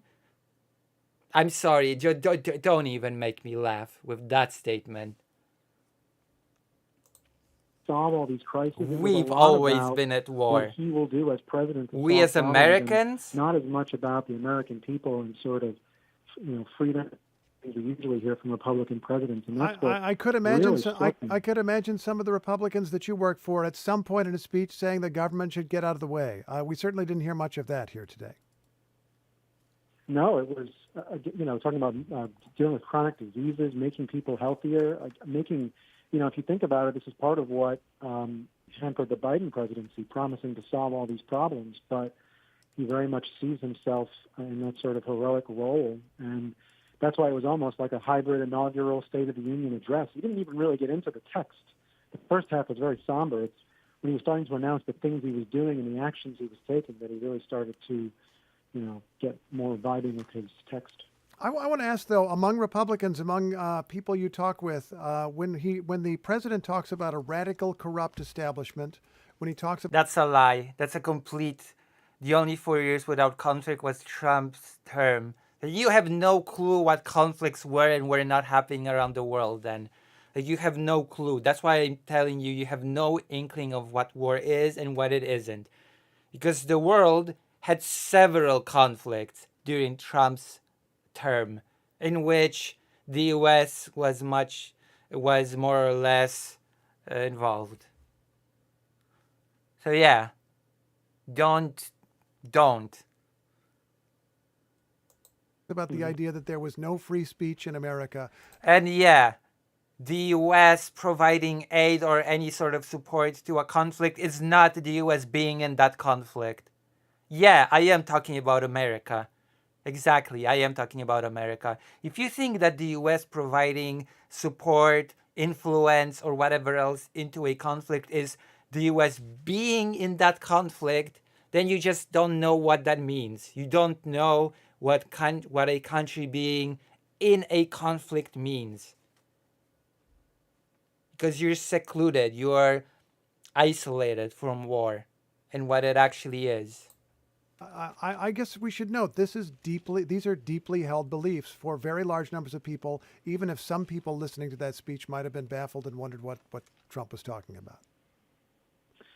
Yeah, it's why Elon No, Musk it's is not. so popular with people. There's so many people out If there. you think that your individual tax dollars affect any of this, then you don't know how taxation works and you don't know how budget works. Especially people who Republican congressmen represent, who credit Elon Musk for restoring free speech in America and the world even. They truly believe this, that he is the hero who restored this great principle of our government. So it's, some of it I think, yeah, she'll find Republicans kind of roll their eyes at, but it's what the people they represent, their base, their voters, who they're trying to turn from Trump voters into Republican voters, truly believe. And so it's very much going to continue to be the kind of, we'll see what actions come with it, but these themes are definitely here to stay. And the theme about liberation, revolution with the 250th anniversary of the country coming up, I think you'll continue to hear those themes as well.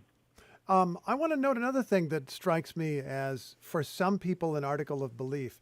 I don't recall the Panama Canal coming up in the presidential campaign. Maybe it did, and I missed it. It seems to have been something that No, it emerged after November 5th. It didn't. But when Trump began talking about that, it is easy to remember people who were upset about that, going back to when he was a young man in 1979, who were unhappy with it then, didn't agree with it then. Ronald Reagan was opposed to it on his way to being elected president. Some people will find this to be a perfectly unexceptional thing to be saying, even if others are completely shocked and have no idea where it's coming from. Yeah, and these are the kinds of things that, clearly maybe somebody close to him comes to him with an idea and says, this is something, you could get, you can get a lot of attention for. Obviously, it sounds good, and the kind of things, it's interesting now he announces these ideas and members of Congress race to be the first to announce that they're putting in a bill to do it, which is exactly what he wants. But I'm sure there'll be more of these. He talked about Mars, and there was I'm sure Elon loved to hear about Mars being in the inaugural address. So a lot of this, as you know, it's a lot about who is talking to Trump is where a lot of these ideas come from. In writing a speech like this, if you're thinking about an occasion like this and speaking to the whole country, I suppose a speechwriter or a public official might think about reaching out to the other side. The president did make those two references to unity, but was there any part of this speech that struck you as trying to...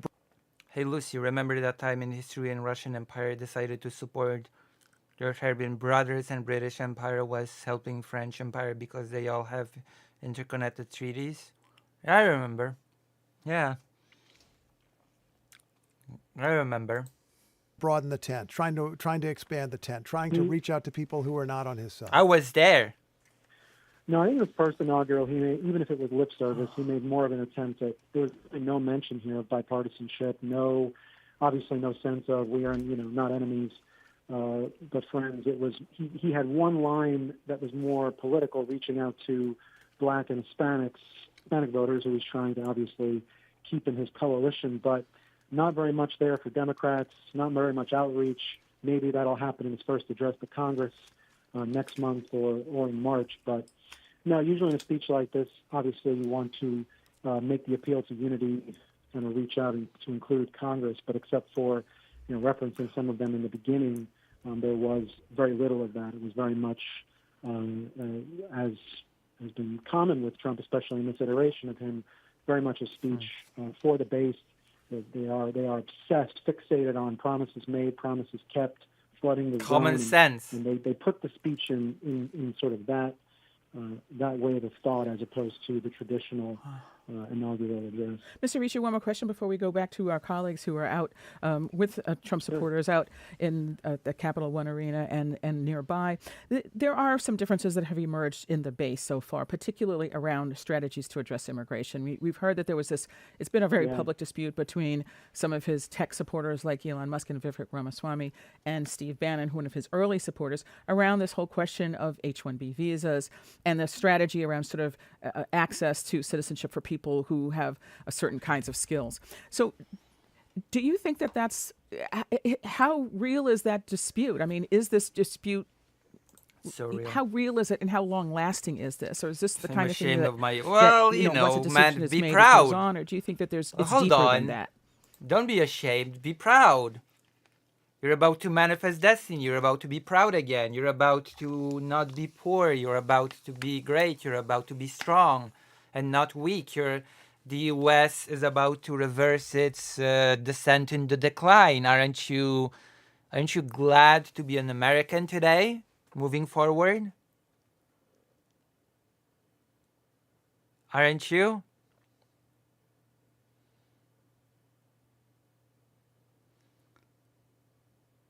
It's gonna be okay. It's gonna be good. It's all going to be great. In fact, it's gonna be great. Again. I don't think you get it. I'm not an American, and I still get it. I still get the greatness that is about to come. I think it's very real. Steve Bannon calls them the Broligarchs. I just saw that today. I think H-1Bs will be a proxy battle within this. After the Lake and Riley Cool. Act has passed, you may see some states try to use different authorities to police H-1Bs. So I would watch closely what governors do and what state legislatures do. I could see the people in Steve Bannon's camp trying to influence, either they can influence Congress, maybe trying to do some of this, have this battle at the state and local level to try to police H-1Bs. So no, I think it's going to continue. I think Trump obviously likes that chaos and likes that back and forth, but you've seen now even with Vivek being sort of, he's going to be moving on from Doge to run. I love what's happening. It's gonna be great. We're entering a golden age, not just of America. We're entering a golden age of humanity itself. It's gonna be glorious. Humanity itself is going to be reborn.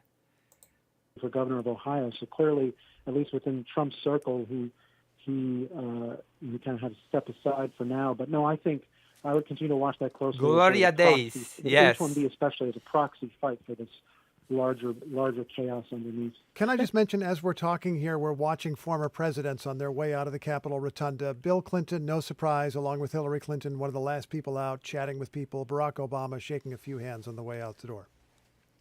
That's Michael Ricci. He's a Republican strategist, a former gonna be great. speechwriter for 2 House speakers, and he's also worked for a number of important Republican officials. Mr. Ricci, thanks so much for talking with us. Thank you. Thank you for having me. We're going to go now to Deepa Shivaram, NPR White House correspondent. She's still outside the Capital One Arena. And Deepa, were you able to, hopefully you found some gloves. How was the speech received from what you could see and hear? Yeah, gloves are in the pockets, don't worry.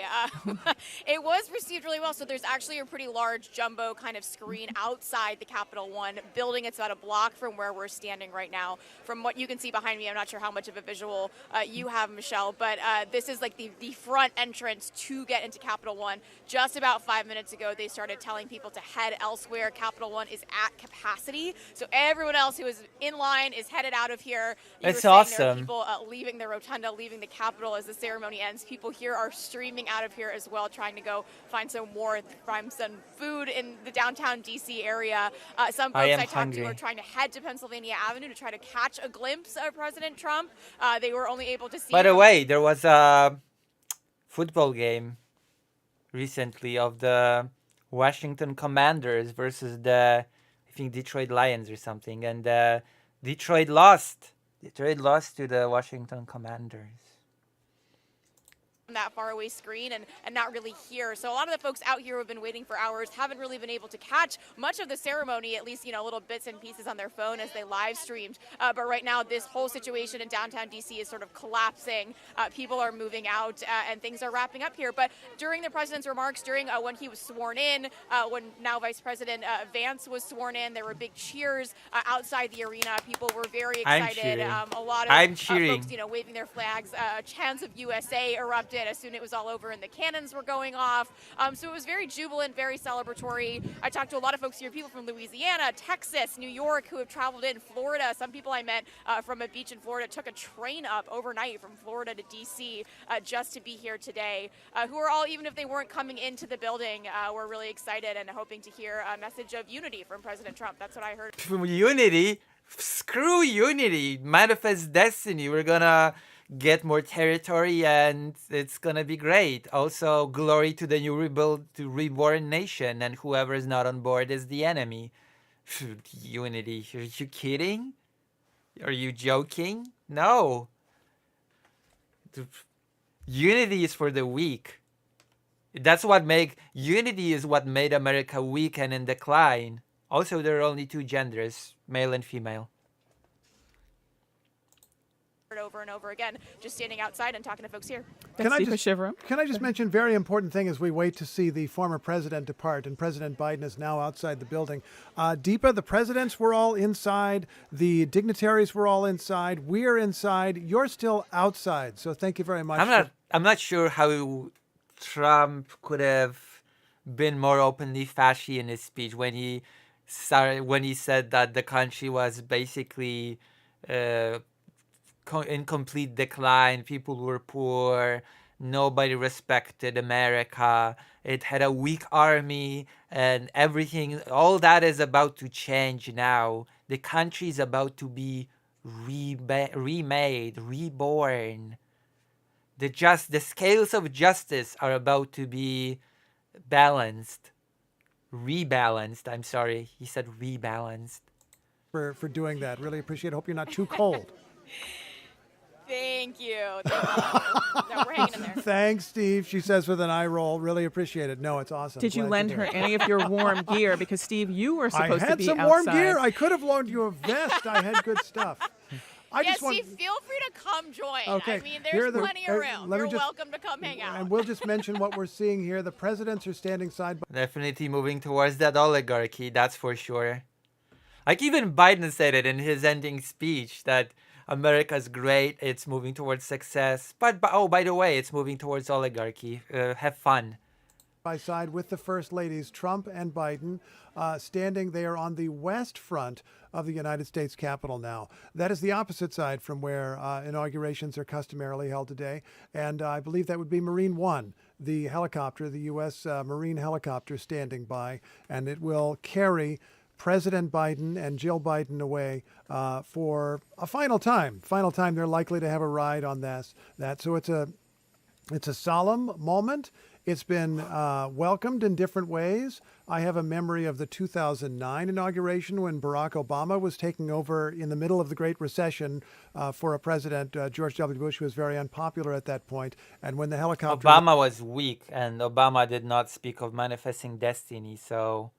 lifted up and went away, people cheered. There was a giant roar out on the mall because those people were happy to see him go.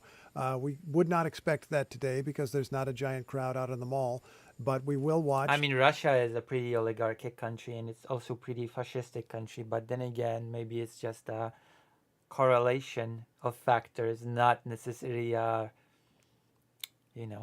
this ceremony. And it is interesting here to see the presidents. Maybe it's not a case of causation. It sure is right after America will annex Canada and Mexico and will enter into permanent state of special military operation. It's gonna be so great. Yeah, I know. That's what I said when Trump was speaking. Trump's gonna end all wars in the world. There's only gonna be special military operations moving forward. Exactly. We won't have wars. Wars are a thing of the past. Special military operations. Now these are the things these are the bread and butter of the future. chatting. Donald Trump leaning toward Joe Biden just a bit. A few more remarks over the noise of the helicopter. Yeah, President Biden has really leaned into all of the traditions. They had tea at the White House today. He invited the Trumps to sleep in Blair House, which is across the street from the White House. Yeah. When President Trump showed up at the White House today for this tea, said, "Welcome home." All very traditional, clinging to norms like they're going out of business, while at the same time issuing pardons to members of his family and former members and members of Congress who investigated Trump because he fears that norms may not hold. It is a little bit of cognitive dissonance. Wanting to point out that the outgoing Vice President Kamala Harris and her husband greeting both the Trumps and the Bidens, I would just say a much warmer embrace of the Bidens as they walked by. Big hugs for both parties. A hug Wow, from Kamala warm Harris, the hugs. president, and a big Now I hug. really feel good about the future. Never mind all the fascistic speech. It's the warm hugs. Warm hugs warm my heart. To the former First Lady, now former First Lady Jill Biden, as Warm hugs warm my heart. the Harris, as Doug Emhoff And- and Kamala Harris. And we can't hear the take their words, but leave. let's just note the body language. It's Donald Trump who's leaning in at this moment, and Jill Biden who's leaning over to hear a little bit of what he's having to say. It is Trump in this moment who's engaging. And we do have to remember that this is not a ceremony that the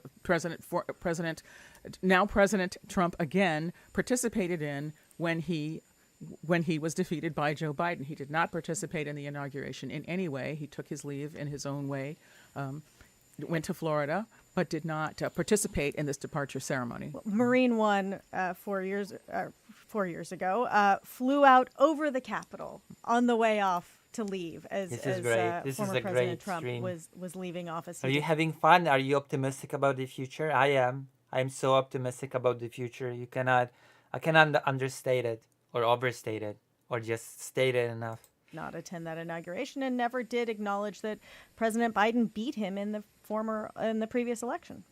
And the presidents are beginning the walk, husbands and wives hand in hand, in this, I guess we would say, historic moment. The first time there's been this kind of ceremony in 8 years, for the reasons that we just said. The new president has a lot of work ahead. There's a traditional luncheon. I believe that was not called off as part of the change in events. There will not be much of a parade, but there will be some kind of event inside at Capital One Arena. President Trump, we're told, will address the crowd in Capital One Arena. So they saw him once on the TV screens. They will see him another time in person. And then it's very clear from the new president's speech that he intends to come out the gate running. It's true that other presidents have had first day executive orders, that President Biden had a large Oh yes, we're sadly optimistic about all things to come. The best is yet to come, just like that Metal Gear Solid song. number. I don't now, without looking at the speech from 4 years ago, recall a detailed list of executive orders that he's Metal going to put Gear. out today that It President cannot Biden be. said, or that President Trump said the first time, or the other presidents have said. No, Metal President Girl. Trump the first time around didn't have. He had one executive order on the day he was inaugurated. Well, now there's more. There's definitely more executive orders now, so up the ante, I guess. Today they are talking about dozens. Thank you, Lucy, for being a proud emissary of the glorious United States of America. Yes, I'm looking forward. Listen, sooner or later, Poland too will become the next American state, so I'm just getting prepared for that obvious and glorious reality. I already feel like I'm an American. Under Trump, I'm gonna become an American. And we'll mention President Biden and Jill Biden are now aboard Marine One, and President Trump and Melania Trump have, First Lady Trump have walked away. Amazing. But certainly President Biden came into office ready to sign executive orders and memoranda and proclamations to reverse To some defeat Trump-era the- policies. to Now defeat Trump the is coming in, transes. with every intention of reversing as many Biden-era policies as he possibly can. Mara Eliason. You know, this is a completely standard. This is one of the few things that are normal about what's happening. Presidents Listen, the point is, the thing isn't just like that. I think the point is being missed here. The point isn't just signing executive orders, okay? The point is what sort of executive orders are being signed and how detrimental they are to certain groups of people and certain interests. That is what's relevant to me. Not the fact that certain policies are being reversed or that executive orders are being signed. What interests me is the specifics of those executive orders, what they contain. Anything else is irrelevant. Sure, it's normal to sign executive orders when you get into office, but what are the executive orders? come in and they issue a lot of executive orders. Most of them are to overturn the executive orders of the person they are replacing. Yes. Executive orders only exist as long as that person is in office. And the thing about when you issue dozens and dozens of executive orders, many of them are the equivalent. What sort of executive order is this? There are only two genders, male and female. Of a press release or a statement. You know, it is now the goal of the United States to do X. Now, other ones of them are important, like saying you want to end birthright citizenship. That's in the Constitution. That's going to be challenged legally, and he's going to have to go to the Supreme Court for that. There we go. That's ridiculous to me. Ending the birthright citizenship thing is ridiculous to me. That is the worst thing that you can do. I'm going to be honest. That is my opinion on it. We'll see if they let him do that. But You for the should not be allowed to do that. Absolutely not. most part, executive orders are the first thing that a president can do by himself. He doesn't need Congress. And even that, I suppose we should know. Do you know what that could mean in practice in the U.S.? The doing away with the birth citizenship. It would mean that, technically speaking, you'd have, from Trump's perspective, you'd have children, stateless children born in the U.S. Has to be lawful. You mentioned the one Yes, executive order that yes. it seems in contradiction with the Constitution. It's going to go to the Supreme Court. Well, many of them That's will be challenged. true. A lot of things. Yeah. Barack Obama, President Obama, did DACA, Deferred Action for Childhood Arrivals. That worked for a while. Trump ended it, which would seem to be his authority, but he did it too hastily, according to the Supreme Court, which said he'd been arbitrary and capricious and put it back into effect. So we could see any number of challenges or outcomes Yes. from these executive orders. We'd really have to track them. We need a big spreadsheet. Tam, it's your Well, job. she's looking at me because I do love spreadsheets a Okay. lot, more than one should. But But I think it will also be a test of not just the Democratic opposition, but the opposition in the country to see how effectively and which of these orders are challenged. Because we've had a number of interviews with people who Male and say female. that, demonstrating big marches, that era is over. Now there is a need to be more strategic and more focused. Oh, so it'll be boy. a question of which of these orders, I think, these outside groups and also Democratic lawmakers who are, on the back foot right now, will focus their attention to. certainly, and a reminder of Trump's first week the last time, and we have every reason to believe that it will not be exactly the same this time. But he issued that travel ban on the Friday of his first week in office, and it was immediately held up in the courts. It took months for them to ultimately revise it and figure out a path to have that travel ban targeting Muslim-majority countries. They have been working, some of Trump's aides have been working literally for the Trump's past 4 aides? years to craft policies through executive action that will be more immune to legal challenge. Now, certainly, it isn't clear that they will succeed in every way, but even the fact that they were briefing members of Congress about the actions he intends to take is a pretty stark change from the governing by tweet that happened so much during the first term. We do expect to hear from now former President Biden again as Marine One is taking off from the Capitol. It is going to Andrews Air Force Base, Joint Base Andrews, where the now former president will go, as they do, to probably take a vacation. And we expect to Honeymoon. hear from him there. It'll be interesting to hear what message he strikes. I mean, he has attempted, I think, President Biden, to strike a tone of, unity and continuity and calm throughout all.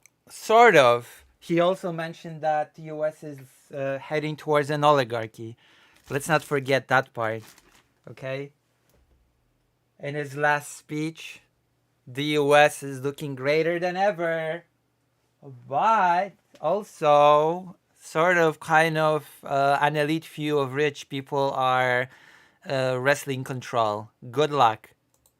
All this, which is, Tam, as you've been pointing out, kind of a contrast to the very intense messages that he's delivered through these pardons. He's made it very clear that he considers that his family has been abused through this political process because of him, and he has acted accordingly. It's a dramatic scene at the United States Capitol. Marine One is lifted off in front of the Capitol Dome and moves away slowly. Within, I think, a few minutes, it'll be at Andrews Air Force Base, which is outside of Washington, D.C., but just a few miles away. It takes about 10 minutes. Takes A traditional circle, though. I mean, they do traditionally circle the Capitol so that they can take in that view one more time.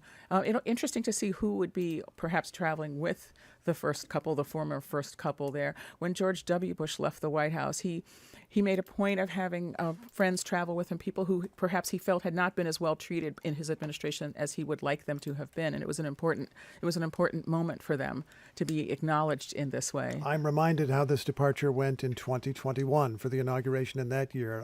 Donald Trump did not go. Then former President Trump did not go to the Capitol, as we said, for the inauguration. So he stepped out of the back of the White House, said a few words to the assembled reporters there. I don't know if you would have been one of them, Tam, but you covered that administration, and then got in the helicopter and went away from there. Yeah, and flew over the Capitol before going to Joint Base Andrews.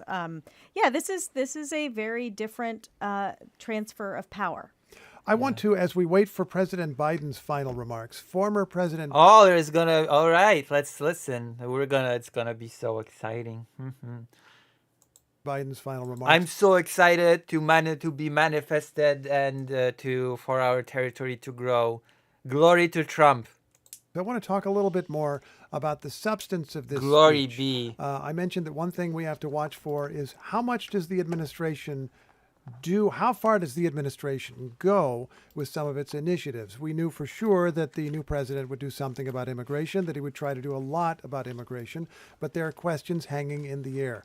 Does the administration go after some, many, most, or all of the estimated 11 million people who are in the United States without legal authorization?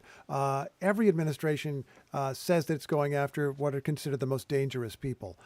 Many administrations will go Well, after... not many administrations say that the country is under siege from all sides, from the border, from foreign evil countries, that the country is in decline, that the nation has been rotting, that it all has to be rebuilt, reborn, and that moving forward that will be done, and that the U.S. needs to build the strongest military because it definitely does not have it yet. I'm not sure how many administrations went into quite this kind of tone. No. For those with some kind of criminal record, but I'm not really sure. Oh, yeah, there are also the enemies from within, of course. The transes, first and foremost.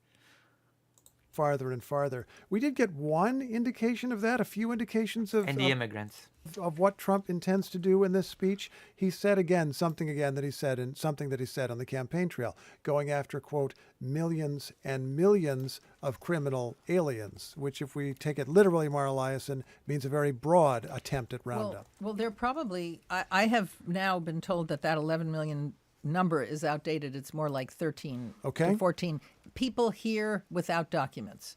So people who are not here legally. But many of those criminal undocumented aliens are in jails in America. So some of that is not, it's not like they're roaming the streets and he's going to round them up. The other thing that we should acknowledge... Sorry, what? It's not undocumented aliens who are not here legally.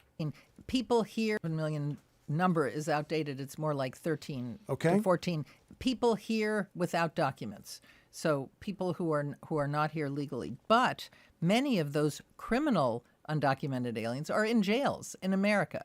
So some of that is not, it's not like they're roaming the streets and he's going to round them up. The other thing that we should acknowledge is that when he said the golden era of America begins now, he is being handed a very strong economy, I don't have kidney stones.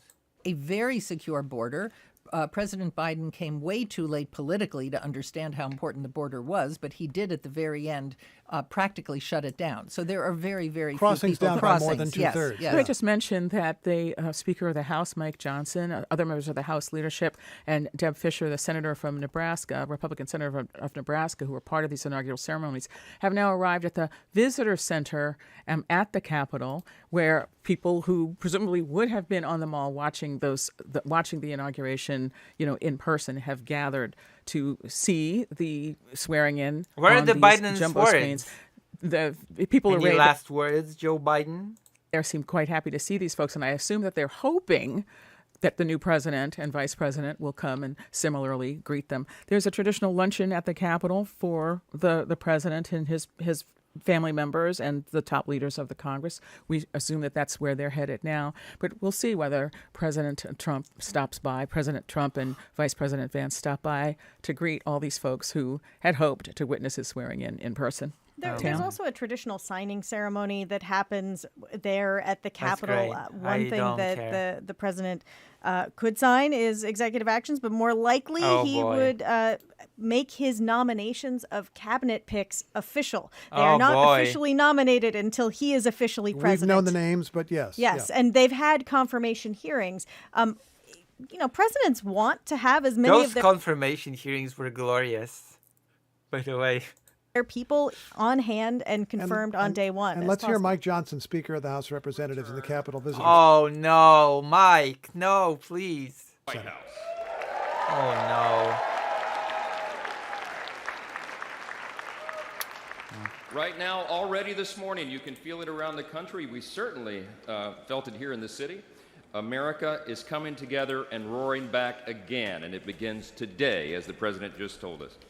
I know we'd all rather be gathered together on the National Mall with hundreds of thousands of our closest friends, but our disappointment is well overcome with our excitement for the future that we feel today. We have the chance to make the next 4 years the most Oh, God. Excitement. Well, someone's excited. consequential period in our nation's history. And as Speaker of the House, it is my great pleasure, my great honor, to introduce to you the man who will lead us to this new golden age, the decisive winner of the Electoral College and the popular vote, the 45th and That is so depressing. I'm very unhappy that I've been reminded of these facts. the 47th and the greatest president of our lifetimes, Donald J. Trump. Oh, my God. And the president gets a standing ovation.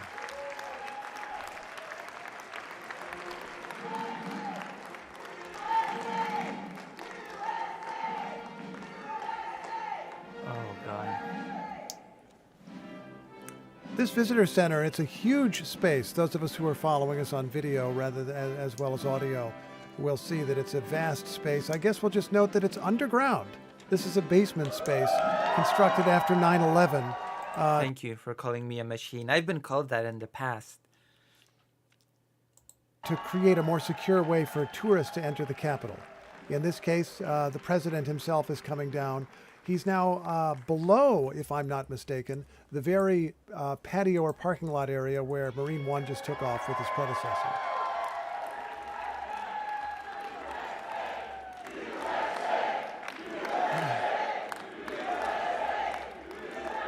President Trump and First Lady Melania Trump, and behind them are Vice President Vance and Second Lady Usha Vance. We once again have a second lady, not a second gentleman. Woo! So amazing.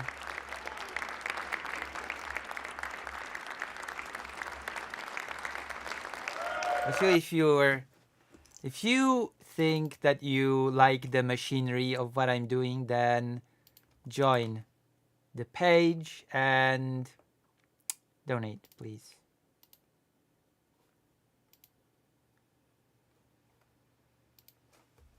Please, by all means. And we'll give a listen to some of the president's remarks here. I suppose he will have a total of 3 speeches today that we know of. Oh my, Inaugural address, really? Free speech? Oh no. Oh no. These remarks and remarks at Capital One Arena. Oh boy. We're going to hear from the Vice President Thank you all Vance so first. much for being here. And was that Oh God. What will we hear from him? Are we gonna hear anything about Ukraine during this? a hell of a speech or what? That was, man. It sure was. It sure was hell of a speech. That's one way to put it. It is true. It was one hell of a speech. That was a good way to start it off. You know, I didn't know exactly what the president would put in that speech, and I hoped to myself that he wasn't going to hold back, and sir, you didn't hold back. That was a hell of a way to start the next 4 years. But I think he held back a little bit. I think he did not still yet say what he actually wanted to say. But, you know, maybe we should be glad, or maybe we should be sad. I just want to say from the bottom of my heart, and I know I speak for the president and for all of us, thank you, thank you, thank you for making this possible. We love you. We wouldn't be here without you, and we're going to make America great again together for the next 4 years. We're gonna make America great again, because supposedly you've already made it great again during your first term, but that didn't work out. So you should change the slogan to Make America Great Again.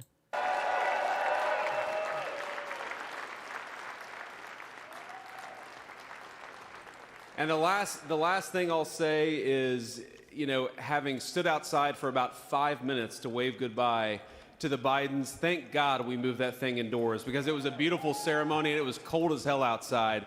So, sir, the 45th and 47th President of the United States, Donald J. Trump. And we'll mention that Trump is going to speak at a lectern in front of a giant stone statue I of love how his own vice president used to hate him and called him Hitler by freedom. I said, oh, look at this beautiful sunny day. We blew it. And then I went outside and we were freezing. You would have been very unhappy. The sun was very deceptive, I will tell you. It is cold out. And I'm sort of saying, you know, that was so beautiful today. Maybe they should do it there every 4 years. Does that make sense? I don't know. Because, you know, the outdoor thing is really good, but it gets a little cold around this time of the year, as some people have noticed. And a lot of times they suffer through it. There was no suffering in that room. It was 72 degrees. It was perfect with the best acoustics I think I've ever heard in a room. This is not so bad either. But I just want to say, you're a younger, far more beautiful audience that I just spoke to. And I want to keep it off the record.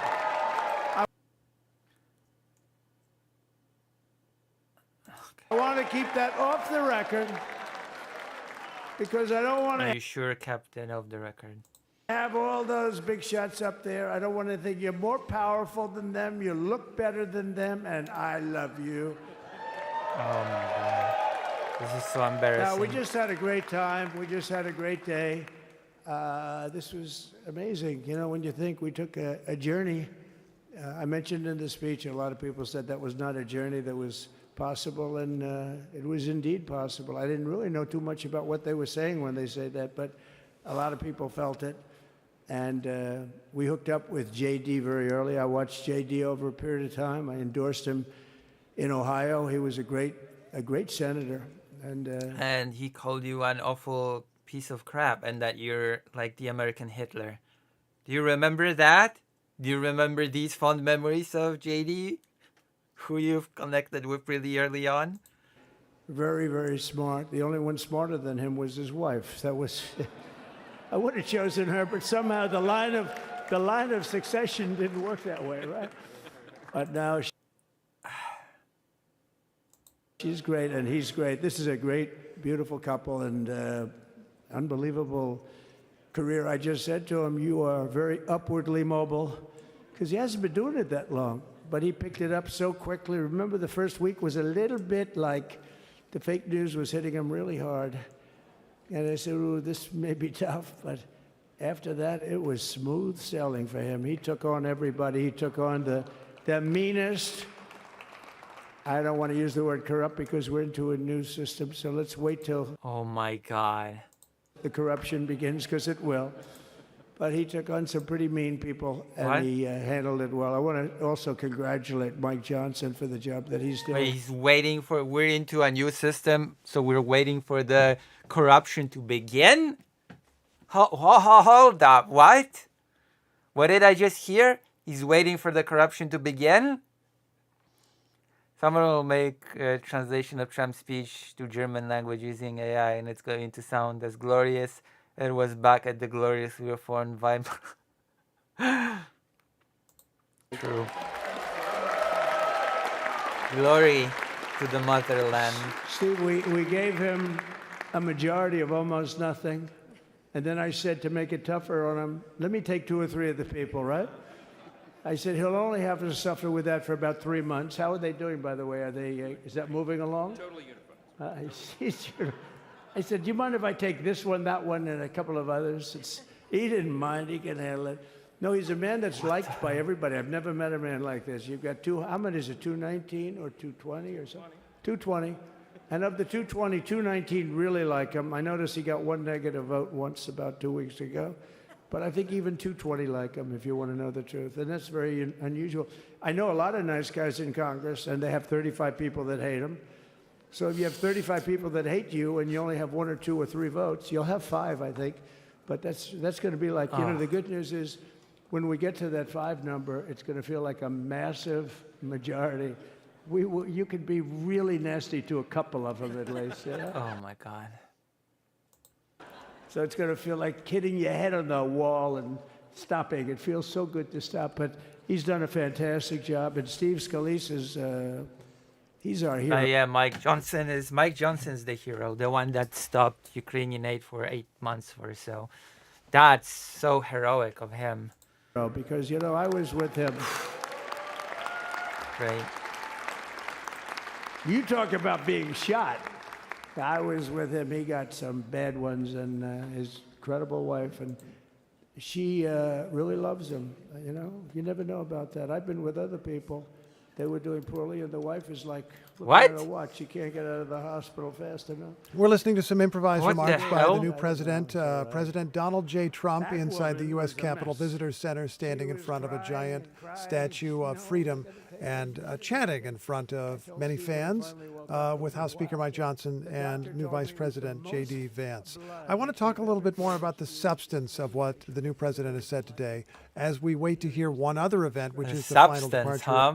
Well, manifest destiny. That's the main substance of what was being said. Of President Biden from the Washington, D.C. area. The We main were substance. talking earlier about immigration, Mara Eliason and Tamara Keith, and there is another thing that President Trump said that is not surprising, but nevertheless is a heavy lift. He said, we will restore Remain in Mexico, which effectively is saying we will go to Mexico, we will cause Mexico to become the waiting place for thousands, hundreds of thousands, even more asylum seekers who come to the United States. Wasn't this a difficult diplomatic lift the first time? And they did it? also, we sort of keep the right to just attack Mexico to get it to its cartels that are now terrorist organizations. Let's not forget about that bit. In the first Yes, Trump and of course, administration. Mexico has to agree to that. And he has threatened to put big tariffs on Mexico. He's threatened to go after the cartels with U.S. military power. So Claudia Sheinbaum, who is the new leader of Mexico, has reacted to Trump very differently than some other world leaders. She's been extremely tough.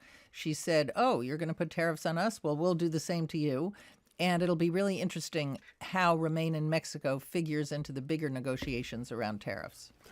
Well, and we should note that the Biden administration, as Mara said, got to it late, but really has slowed immigration to a trickle. And part of the way the Biden immigration policy had been working is that people were supposed to either stay in their home country or remain in Mexico and apply through an app and get an appointment to come in and ask for asylum rather than just reporting to the U.S. border. So in some ways, the Biden policy in the end ultimately ended up mirroring some of the Trump policies, though Trump intends to go further. Mara. And he did say today Maybe we that he could go through some of the executive orders that were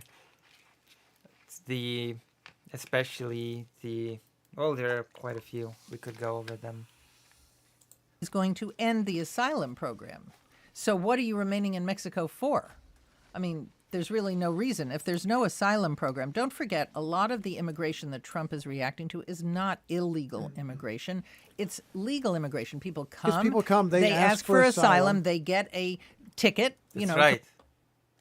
wait for their hearing, and they are in the United States, Legally. acknowledged by the United States government. That's not illegal. They're not sneaking over the border. And that's one of the questions that has to be answered in the months and years ahead. This is an immigration system that almost nobody thinks works properly, that the Democrats who tried to operate it felt had serious defects.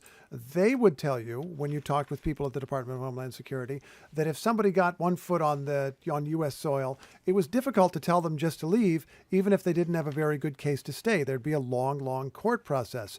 Trump wants to short-circuit that by ending that program or by leaving people short of the border. But you have to do that within the confines of the law, which is extraordinarily complex and extraordinarily frustrating when it comes to U.S. immigration law. Also important to remember that a framework to address this asylum crisis, not so much as Mara pointed out, an illegal immigration crisis, as an asylum crisis, because the fact is everybody acknowledges the system is overwhelmed.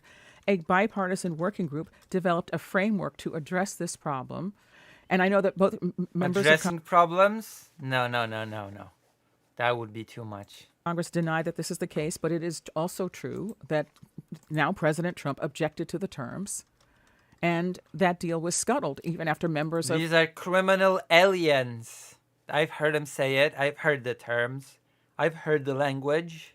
Both parties worked on Criminal it for aliens. months. And that bill that he pulled the rug out from under was much more conservative than the last bill that was presented to him during his administration, which was also scuttled by him and Steve Miller in the White House. And that bill had a path to citizenship for the Dreamers. The one that you're talking about this year didn't even have that. In other words, Democrats were willing to make huge concessions and drop the Dreamers basically are people who were brought here as very young children by their parents. But and they have maybe no in their legal 40s status. now. Yeah, could be.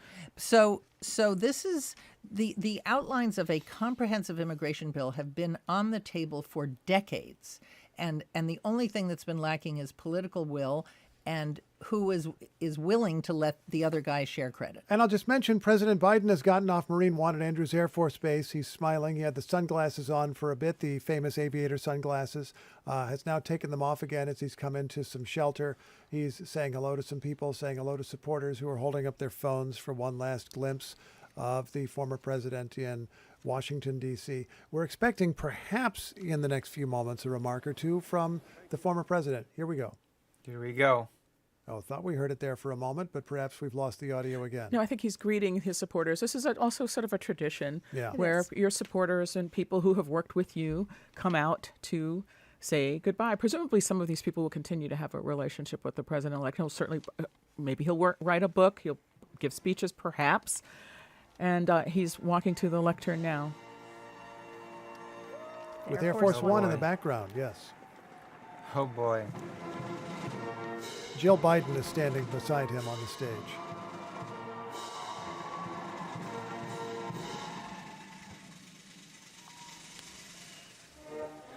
Departing, here's the Star Spangled Banner. Departing as the oldest president to serve in the history of the United States. Not for long.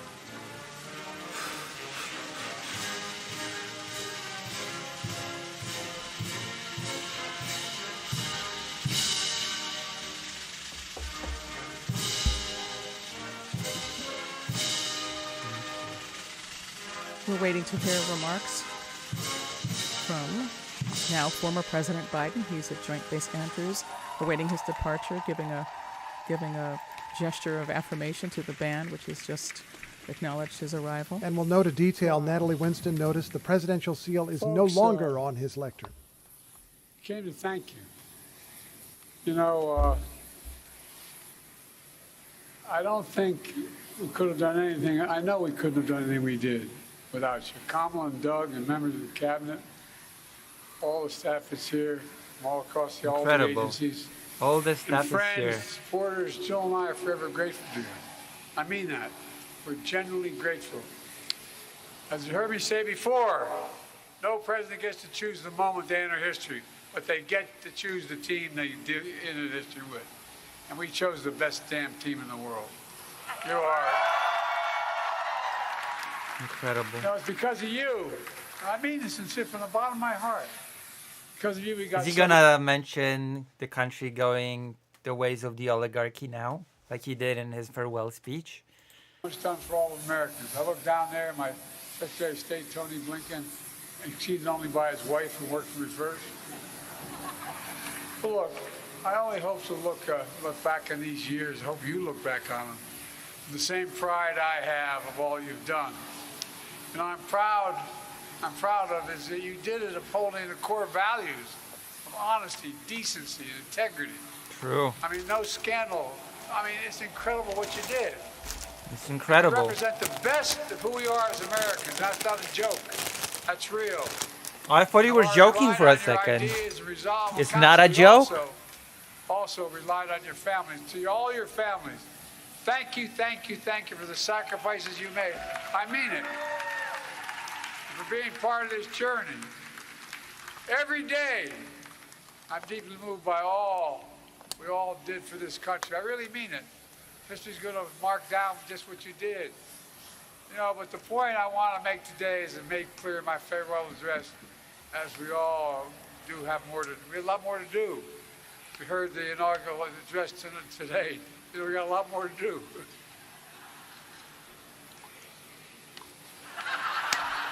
I know from many years of experience, there are up and downs, but we have to stay with it.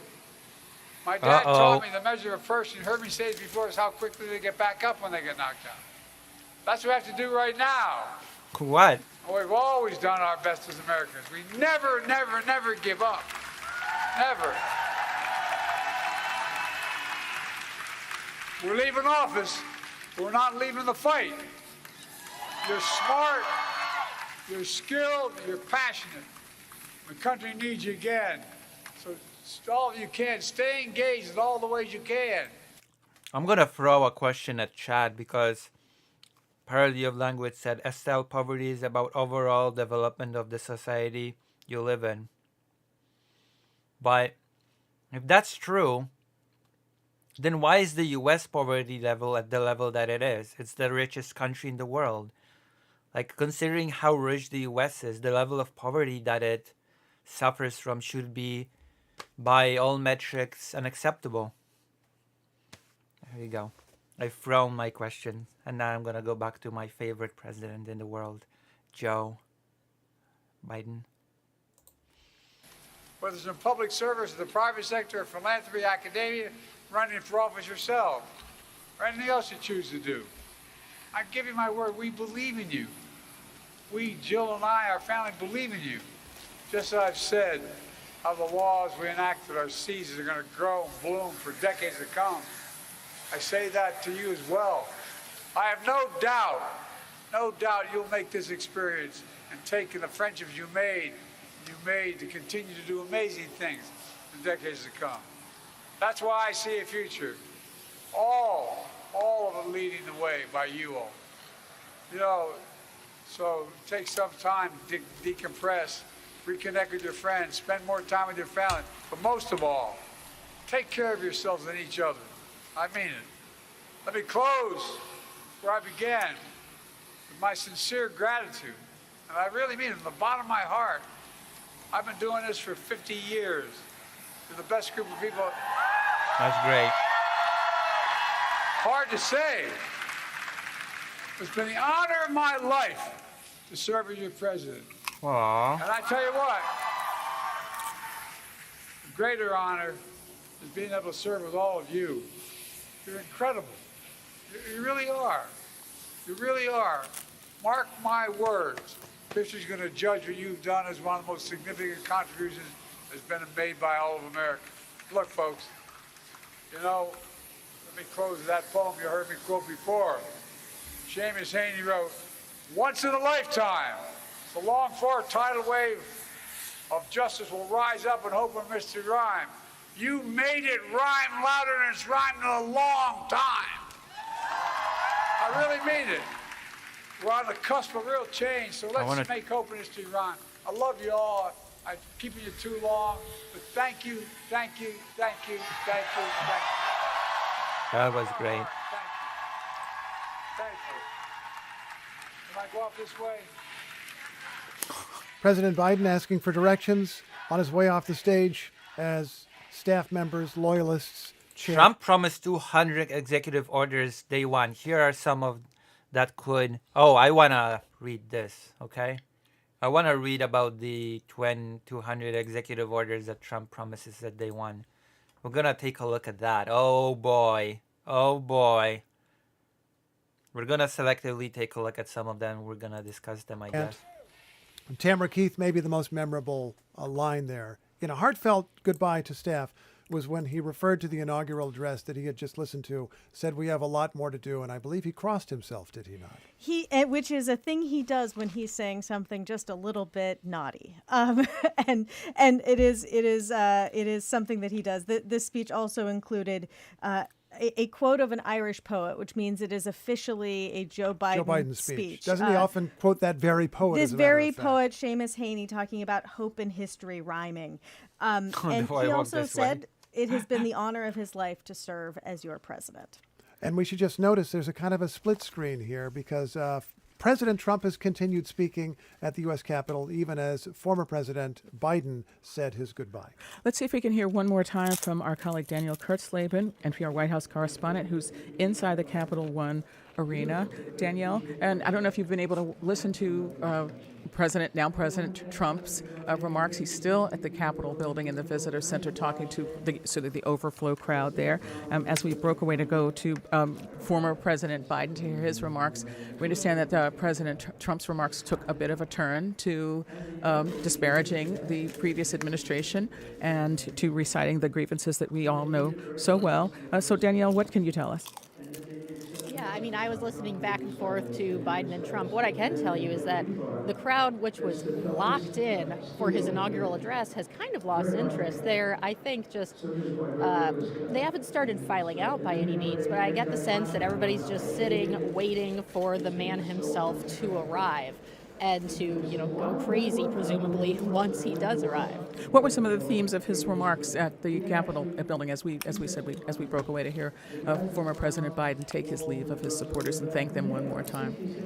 Well, he was once again talking about the criminal cases against him. He was talking about the January 6th committee, saying some things that are not true or that we do not. What a shocker.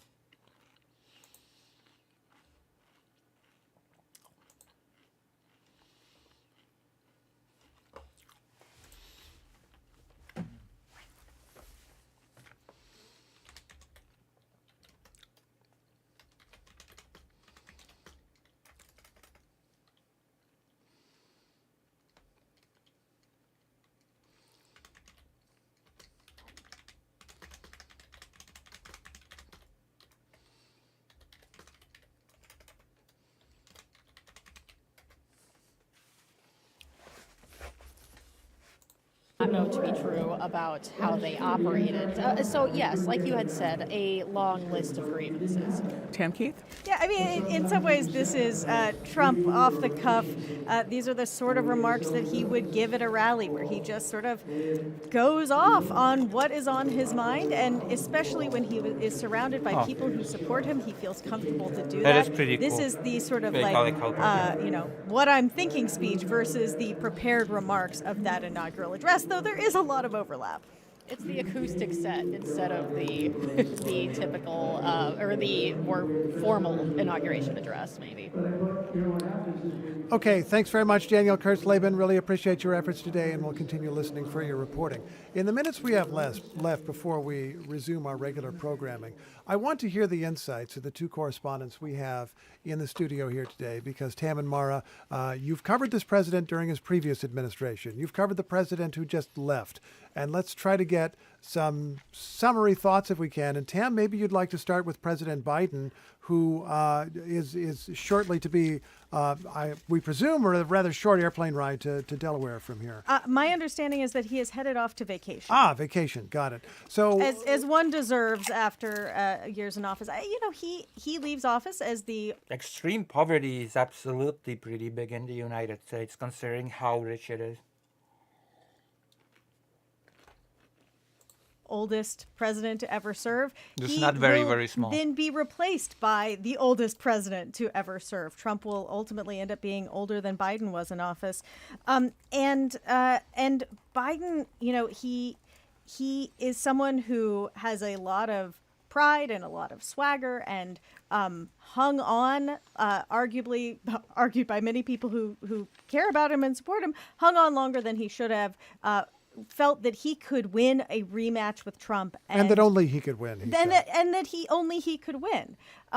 Even though the presidency transcends man or woman, the presidency transcends any person. But it's hard for the president to see that when they're in office, and I think Trump has similarly not always seen the presidency as separate from himself. That's a good point to pick up with Mara Liasson. Mara, I know that you think a lot and study a lot. I do think a lot. lot. The American institutions through which any president is supposed to work, and within which any president is supposed to work.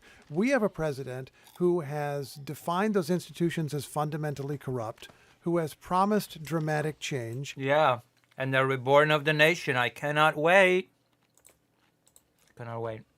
And immediate change. Yeah. What is some way to think about the health of the various democratic institutions as he finds them in this second administration? Well, I would say that the rule of law, which is the most fundamental democratic institution, is hanging by a thread. Donald Trump is a stress test on democratic institutions, and they came through his first term battered and bruised, and we don't know what they're going to be like after a second term when he uses them for his own revenge and retribution. And I'll stop you for a second to say that's not even a critical remark. Steve Bannon, one of his biggest supporters, likes to use the phrase blunt force trauma. Yeah. That's how he sees Trump delivering a blow to American institutions. And this is very personal. These are the institutions and the agencies of government, whether it's the Department of Justice or the CIA or the FBI.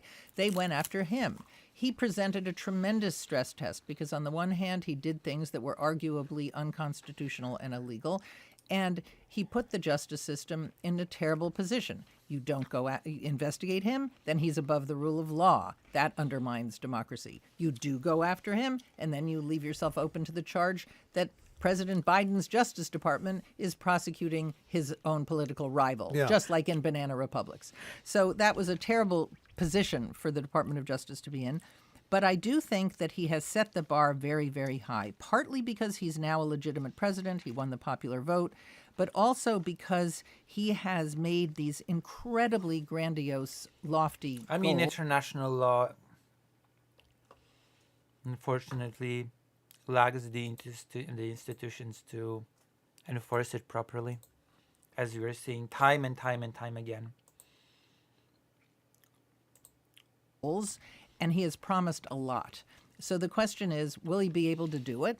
And will the American people care whether he does or not? Well, one other thing is how he addresses all the things that define the end of his tenure first time, which was the attack on the Capitol, where he is now. Right. He's been talking about this. We hear from our colleagues that as we cut away to hear from former President Biden, he's talking about the attack on the Capitol, but this is how he's talking about it. He said, I was going to talk about the J6 hostages, but you'll be happy because it's action, not words that count, and you're going to see a lot of action on the J6 hostages. And I note here he's calling them hostages, not prisoners, not convicted people, accept who they are. Right. He doesn't accept the fact that a jury of their peers and judges Many of whom rendered he a appointed. judgment. Many of whom he appointed have found these people guilty of crimes, many of them violent. Many of which we saw and in we real saw time.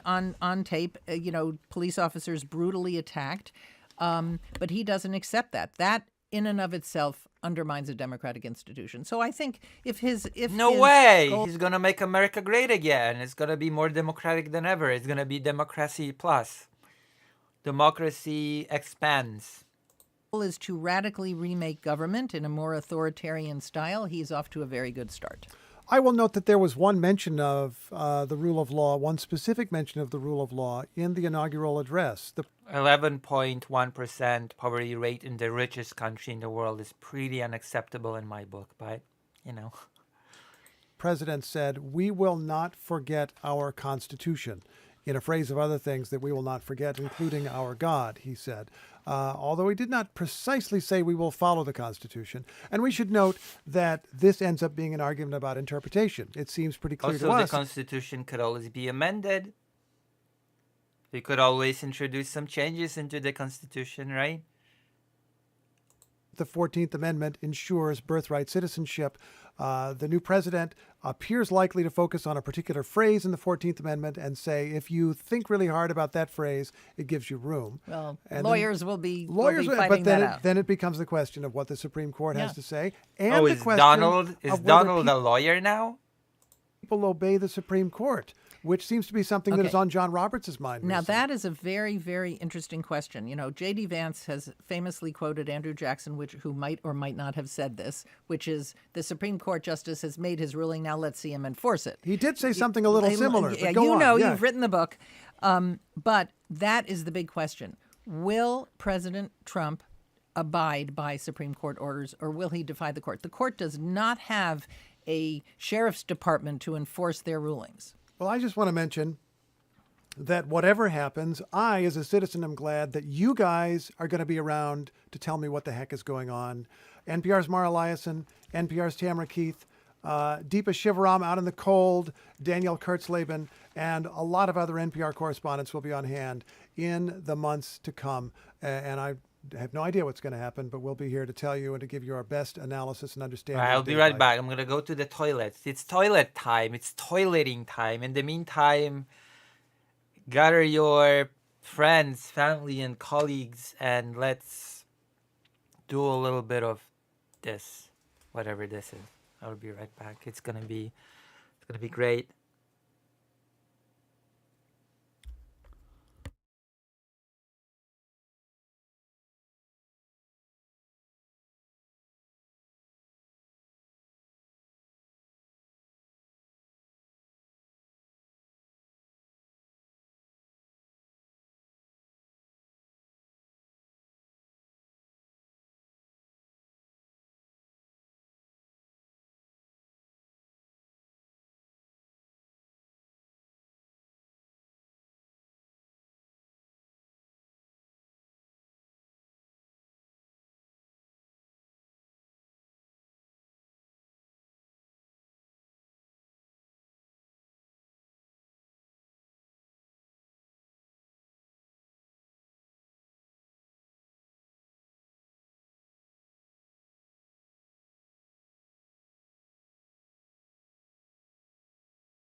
day.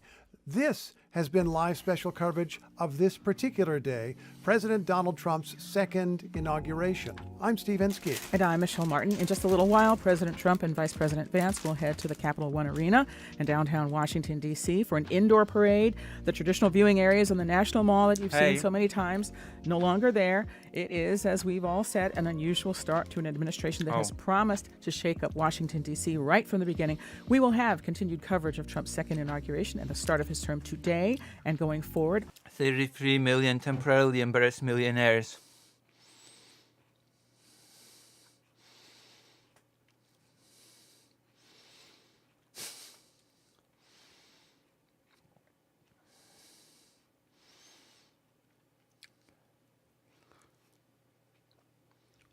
And why just the US and why so much as this? What do you mean?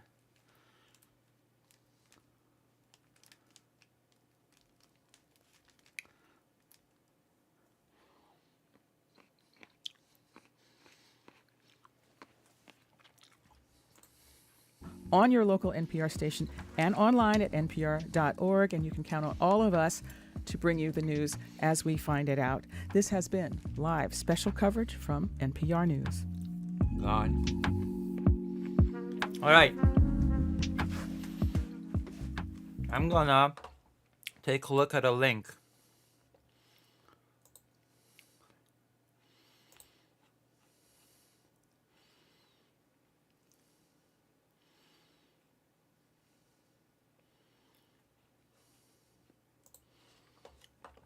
I'm gonna take a look at a link.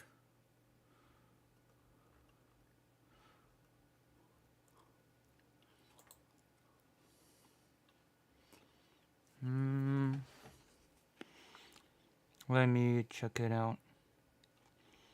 I want to take a look at those 200 executive orders. Day one. All right, I'm looking at it. 200.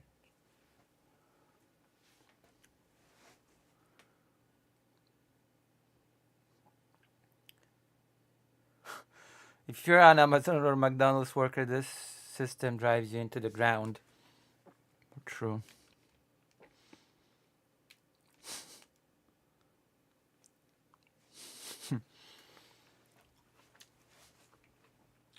Today, Donald Trump will assume the office. Trump is expected to sign more than 200 executive orders on his first day, with the orders grouped into multiple omnibus packages containing dozens of directives each. One of these packages, revealed by far-right outlet The Free Press, is titled Defending Women from Gender... Oh my god, oh no. Okay, we're getting the transphobic executive orders right off the bat. That's great. I love that. That's great.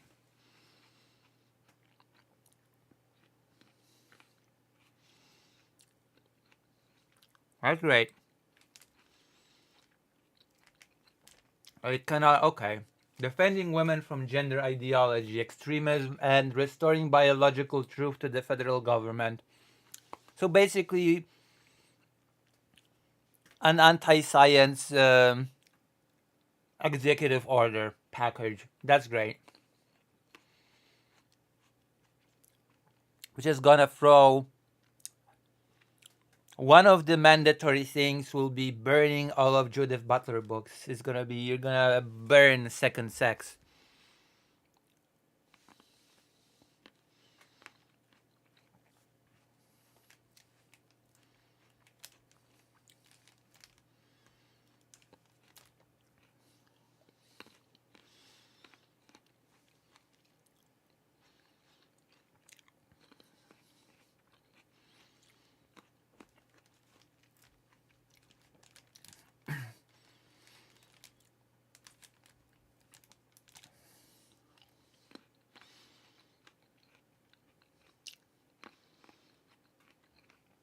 God. I may just digest these grapes.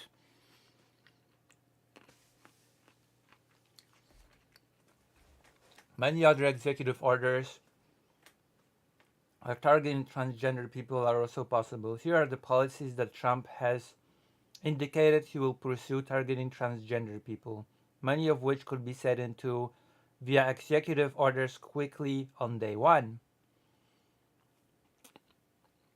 So I guess it's time for us to start getting worried, considering that, again, whatever the United States will do, the world will inevitably follow. So,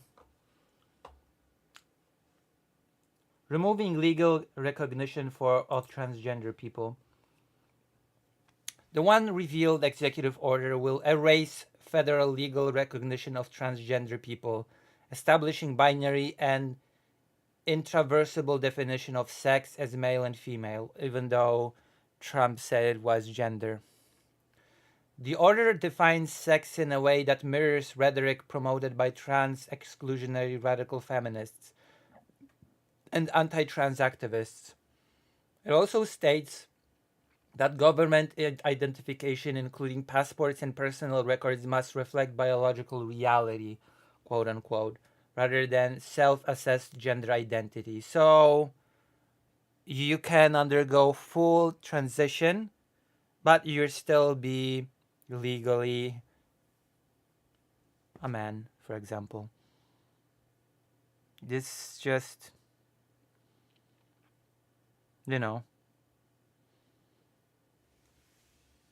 This means transgender people may no longer be able to update gender markers on government documents, such as passport or social security records or passports. Many took steps to do it, so in the lead up to Trump's record term, the order's scope raises questions about how it will affect transgender people who have already legally transitioned or changed their documentation.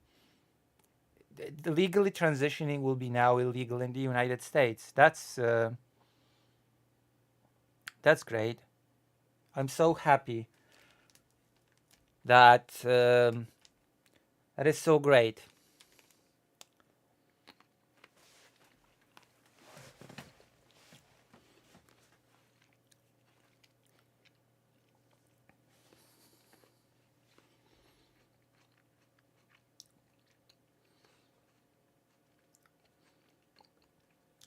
It could also revoke symbolic recognition such as federal holidays for LGBTQ+ visibility.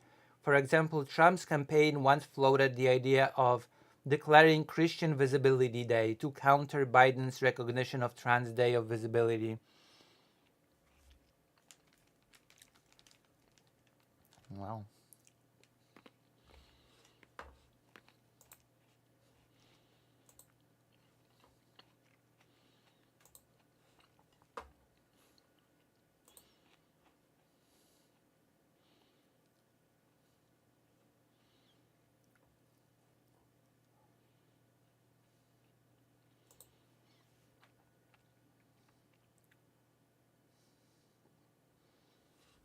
That's great.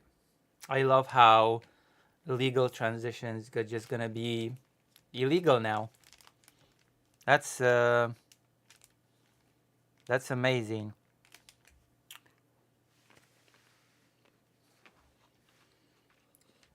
Trans people in prisons. The revealed order also targets transgender people in the prison system. Let me guess. People will be locked up in the prisons of the sex they were assigned to at birth.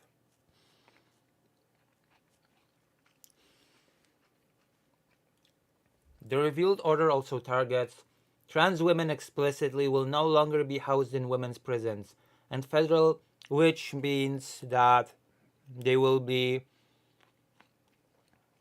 disproportionately targeted for violence in men's prisons. That is the only thing that this will lead to. I believe this has been demonstrated. No longer housed in women's prisons, and federal funding for gender-affirming care for incarcerated trans individuals will be removed. The treatment of trans men in the order is uncertain and unaddressed by early reports of the order. That's because in trans discourse, trans men do not exist. That has been That has been the case for years upon years now. Whenever trans issues are discussed, especially by anti-trans advocates, trans men are never mentioned, as if they just did not exist.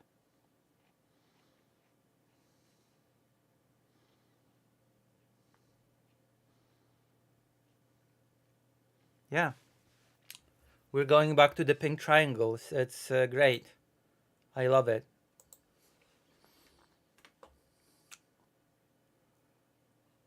These changes may force transgender inmates into situations where they are vulnerable to violence and effectively coerced into detransitioning.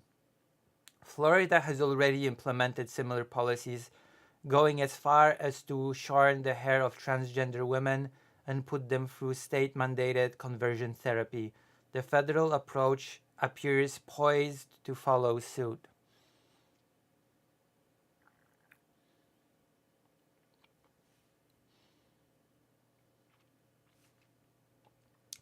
Pronoun policies and Title IX changes. Another component of the announced order is a ban on the forced, quote-unquote, use of preferred pronouns. I have no clue how you enforce this forced use of preferred pronouns.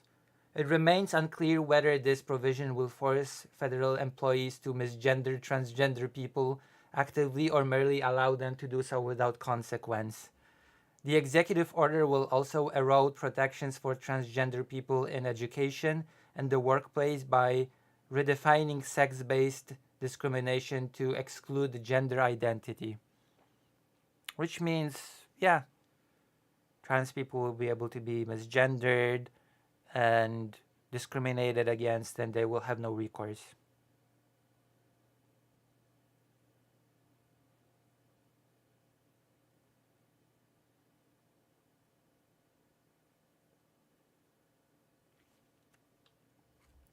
Bathroom bans in federal facilities. Speculation remains about whether Trump will issue an executive order mandating bathroom bans in federal facilities. Such a measure would force transgender people to use bathrooms that do not align with their gender identity in federal buildings, national parks, military bases, VA hospitals, and even airports. This would align with legislation proposed by Nancy Mace and enacted in several Republican-led states. Attacks on transgender service members. We already know this. This has been already happening. Gender-affirming care and FDA investigations. Trump has also vowed to weaponize the FDA against transgender healthcare. At an NRA speech in 2023, he pledged to direct the FDA to investigate whether transgender hormone treatments increase the risk of extreme depression, aggression, and even violence. Although substantial evidence shows gender-affirming care improves mental health, Trump has already begun staffing federal agencies with loyalists, increasing the likelihood of biased conclusions. This investigation could be implemented as one of the many orders expected to be signed.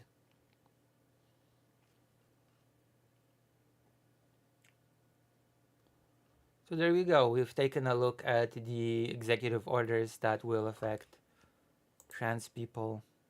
And as you can see from the looks of it, at the moment, legal transition may become an impossibility. Even medical transition might become increasingly difficult.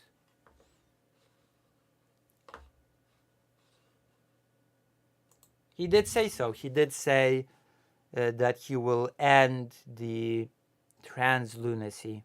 And it looks like that he will keep to his word. Truly, Trump is following the steps of Russia by declaring the LGBT to be extreme. Truly, he is following the steps of his friend Vladimir Putin in his efforts to protect the interests of the United States and to enlarge its territory to manifest destiny. I just cannot wait what will happen. These are gonna be very exciting 4 years. It's gonna be the best. We could look for some more executive orders, but I think we've done enough for now. I think we have 3 hours of stream. Maybe I'll stream later, but I guess we can finish up now. Unless you want me to continue. Let's see. Let's see how much the chat is interested in the stream, as opposed to arguing about poverty and what constitutes poverty.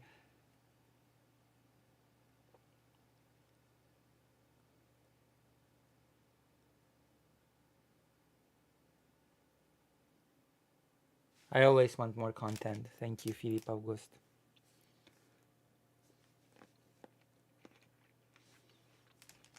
No, I've not been streaming all that long.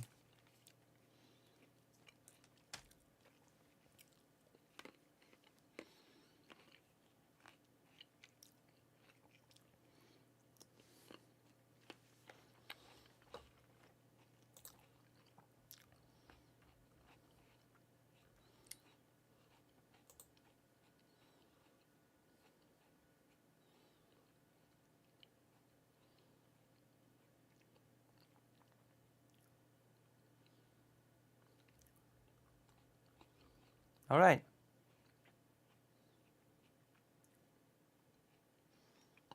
I guess I'll finish for now. Maybe I'll stream again in a few hours. So thank you. Who shall we raid? Who shall we raid now? What time is it? 21:09. Who shall we raid? Tell me, Philippe Auguste. Who shall we raid?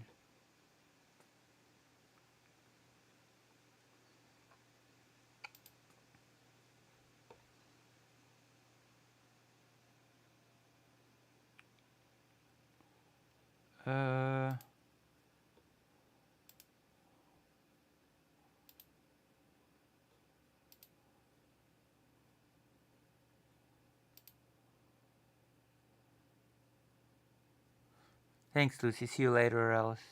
I'm gonna raid someone.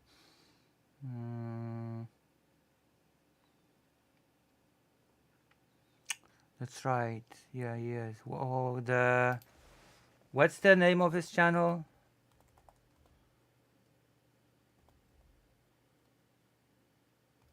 The Quarantine something. Can someone link me the name of his channel?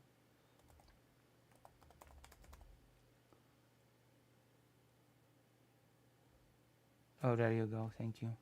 Thanks.